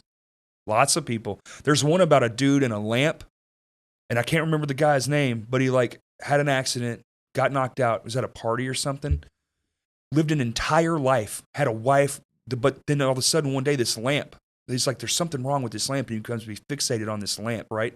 And his wife and kids, they leave him. He won't stop fixating on this lamp, and finally one day it gets fever pitched in his mind. Yeah. And this lamp consumes him, and then he wakes up and he's at the party still. But he had lived an entire life, had found a wife, kids, went through school, everything in the span of him being knocked out. And I was like, what the fuck is reality when that can happen? So Right. Was he, Do you know who Ari Shafir is? Yes. Have you heard that story about him doing and he was a fish and had a fish family? Yeah, and did the whole little underwater thing and fucking spent years down years. And it was 15 minutes. You can watch the clip. It's on the internet. But in his mind, there. Yeah, and he couldn't figure out how to but breathe it all and happened shit. in the flash of a second. Are you aware of Jupiter computers? This shit, No. see, you started a whole fucking, I rabbit hole this whole idea that this is all just, it's all lightning fast and just micro, so a computer that could run reality would be, like they said, it's like a Jupiter computer because it would be the size of Jupiter. Yeah. And it would be so powerful that all of human existence, all existence would happen on the startup. So the people that would be on the next whatever, in that dimension, wouldn't even know that the computer runs well or not. It's still on the boot up, just on the time that's how much power and computational power it has. That all of existence could have happened before the thing even got running fully. Damn. We could be in a simulation like that. This see- is just truly the beginning, and they're not even really clicking it, whatever their fingers are or whatever it is, or their telepathy minds. They're dude, that rabbit hole goes so fucking deep. The whole I fucks with the whole simulation theory is Man. wild. I believe it so much just because I'll have moments where like I've got like real like main character syndrome. Yeah. Where I'm just like, oh, I'm the star of everything. Yeah, And then I yeah, also yeah. have, I'm like, I'm an NPC today. You know what I mean? It's just like, but I feel like there's just some kid that's just like sitting at a desk playing fucking Degenerates 2 or whatever the fuck it is. He's On got their- me on as their a side, and you're just the character for the day. Just got me. And he's like, hey, Mom, I got this cokehead to start doing comedy. Like, what the fuck? Who does this? Like, how do we come up with this? How does this become a thing you can be? I don't know. It's exciting though. It is. It is very exciting. I Yeah. love it to death. The scarier part is what he's talking about though. Is if this is a circle and you just the game's over and Yeah, then you see, just now start that scares over. me. That scares me. I'm okay with Well, what I'm talking being. about is like you wake up and you're not you. Yeah, I see? thought you were like you wake up and it's just now you're you again. Like, No, no, but no, you no. don't No, know you're that because you have completely to start different at the And baby. You're a different person, and everything that you lived in this life was just a coma dream. And like none of your family's the same. You look at your hands. they're not- Okay, well yeah, that's That's what I said. That's terrifying. happened to people. Yeah, that has happened That to is people. terrifying. Or what about the lady that woke up and just spoke a different language? There's been a bunch of stuff. Tell me the white lady that woke up Chinese or some shit. There's that. No, there's many cases. This Oh, she's one of the more pop. But there are people that wake up and just like know a language, and I'm like, if you can just do that, that means it's all there already. Nothing was invented. That's It was but- just. It's already all out there in the fucking ether, and your brain just went zoop and just switched connection points. Like, what the fuck? Her fucking character. What the fuck? The person playing her character went and found one of them fucking tomes that lets Matrix, you learn a new just language. fucking- it's all there. That's like songs. I really truly believe like all that's like your jokes and all that stuff. Like some of it is lived experiences. Yeah. But like music, I'm tapped in to a fucking frequency that's going into my brain. And there's a lot of people who are tapped into the same frequency. That's how you get like, oh, I wrote this riff, but now so did this band that I like who's also the same, like we're all clearly thinking in the same way. They wrote the same riff, and it's just like, how? How the fuck are we all doing the same thing? Oh, And man, then- have that in comedy And too. it's just like boom, boom, boom, boom, and you're all reaching for the same notes, you know? Oh, Yeah. and comedians get real pissed off about it. oh man, it happens all the time. I think in music it's like unavoidable because there's just so much. There's just so much. Yeah, it's the same in comedy too. It's unavoidable not to have like parallel thought with somebody. Yeah, like how would you not? I mean, every time something big happens, you go to a comedy club or even just online, there's 400 new clips of the exact same Yeah. premise or whatever, where they just have to tell it in their own way. Finding your voice is really hard. Yeah. So Yeah. that's like Luke Severin, the show that y'all came and seen. I had a joke before that week. I had a joke about how it's always dudes that look like me want to come up to me after a show and go, "Hey, brother," and I'm like, "No, I don't like the ER you put on the end of that. Why do I feel like you're about to show me a He fucking has swastika tattoo?" It's not the same joke, but it is so close that when I heard him do it, I went, "Well, that bit's dead to me." It's kind of got to be, right? 'Cause Yeah, it's like, I mean, the way that he does it, I could never do it better. And that's the Well, thing, like, say if that. you're going to do a bit that's close to somebody else's bit, like, whoever has the quintessential bit wins. I feel like, And Luke's unfortunately, bit is, though, too, it's like who's ever bigger, too, because they can just yeah, kind of bully that has you. a big part to play. I in it wrote a as well. song when I was little, like just first writing songs, like my first band ever. And I was a huge fan of Korn. And I wrote this song. It was like I got my first 7-string. I was like, I'm going to write a 7-string song, kind of like in this Korn style, just because I like it so much.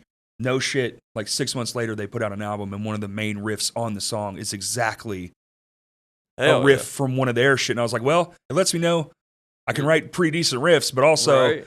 we don't get to play this song anymore. We played it once live because it's like you can't play that anymore. No Yeah. one's gonna believe you that you wrote Yeah, that. no, you're going to think No one. you're just ripping off. And which it Korn. was parallel thinking because I was inspired by them. And I was like, what's my version of that sound like? And I just so happened to write something very fucking similar. Which, today, you can get away with that now. There's a dude that... Oh, nobody gives a fuck. Yeah, so there's a dude now that fucking done something, and it, like his song is pretty much just a plain white tees song, and he got a lot of shit online for it.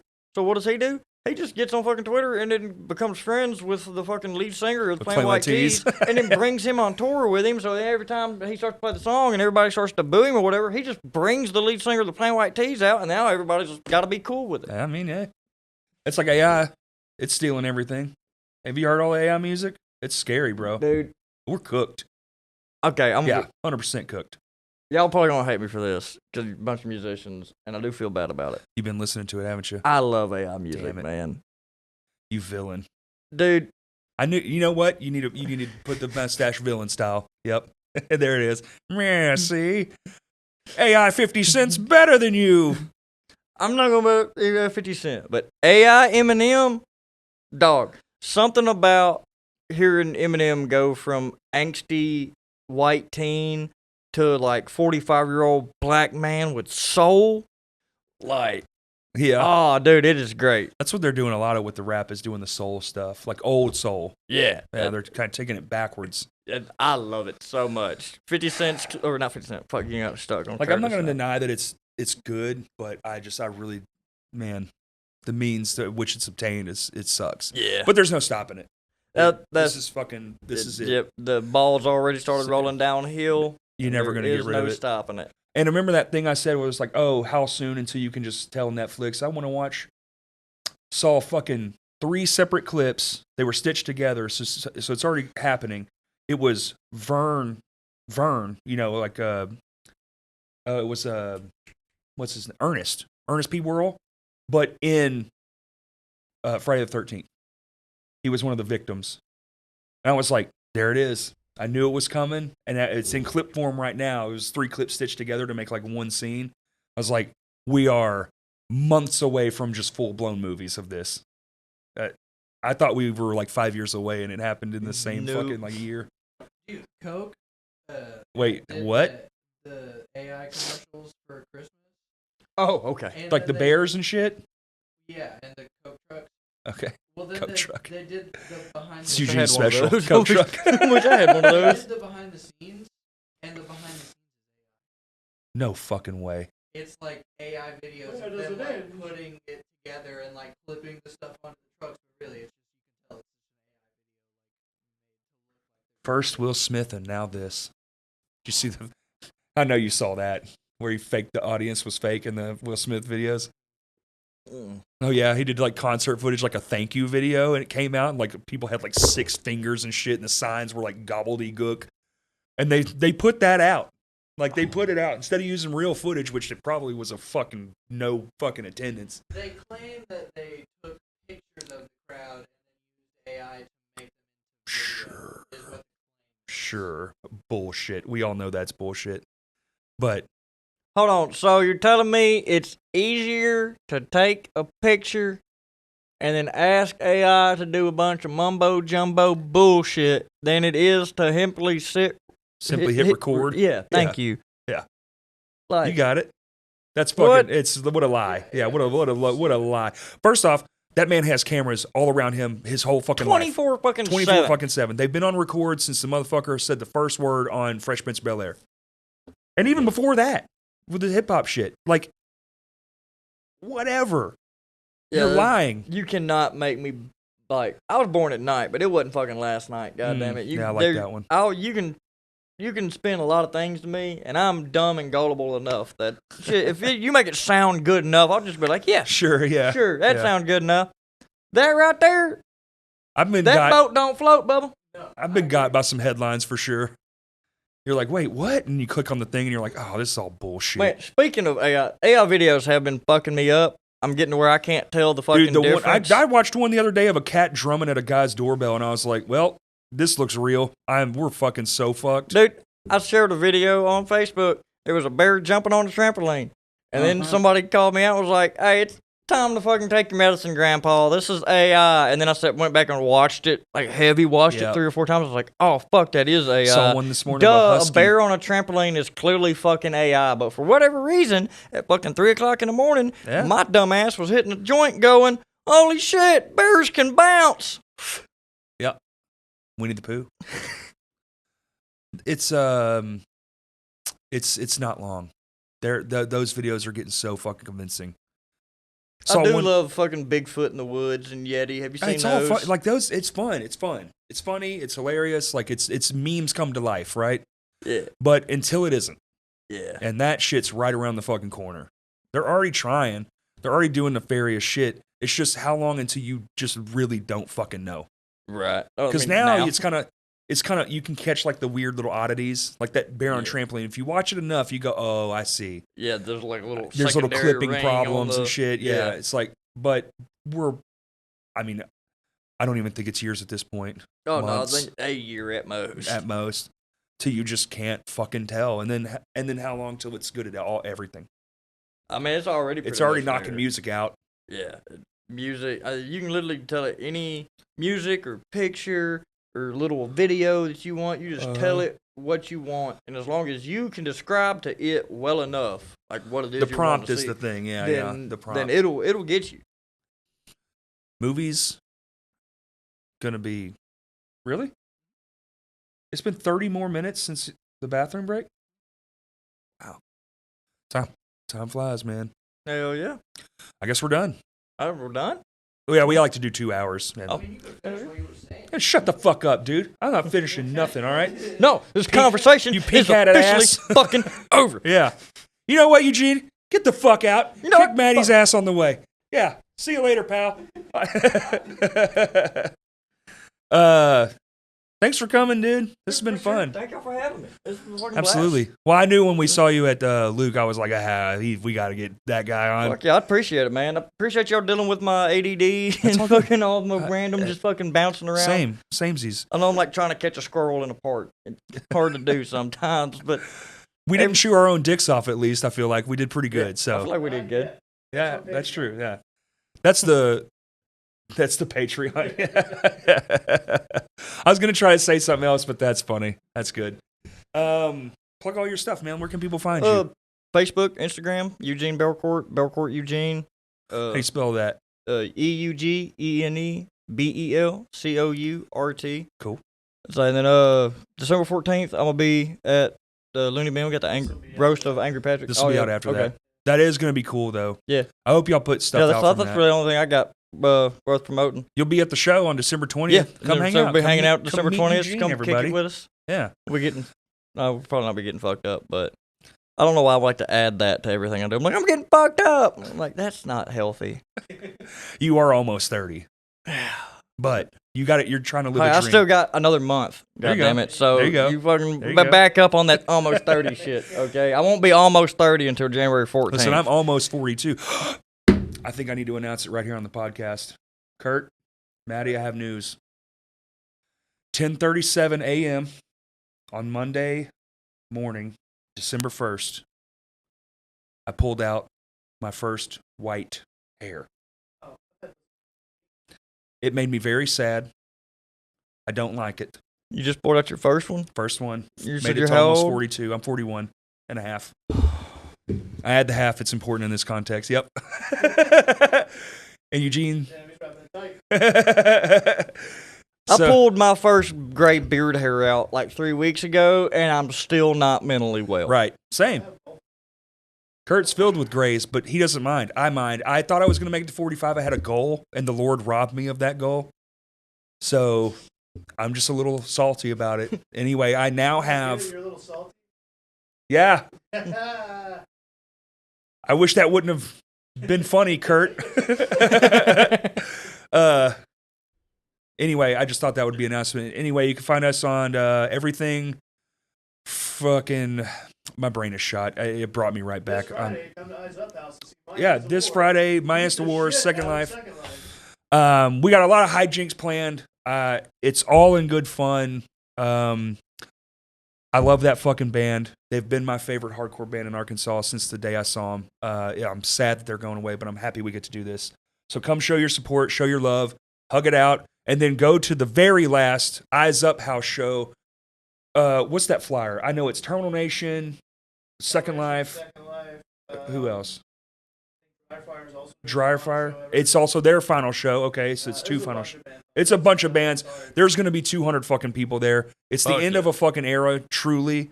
Don't if you like the scene and you like the Eyes Up House and everything it was like a part of and like the things that afforded us as a musical community, fucking show up and show out because this is truly the times are fucking changing. So see y'all there.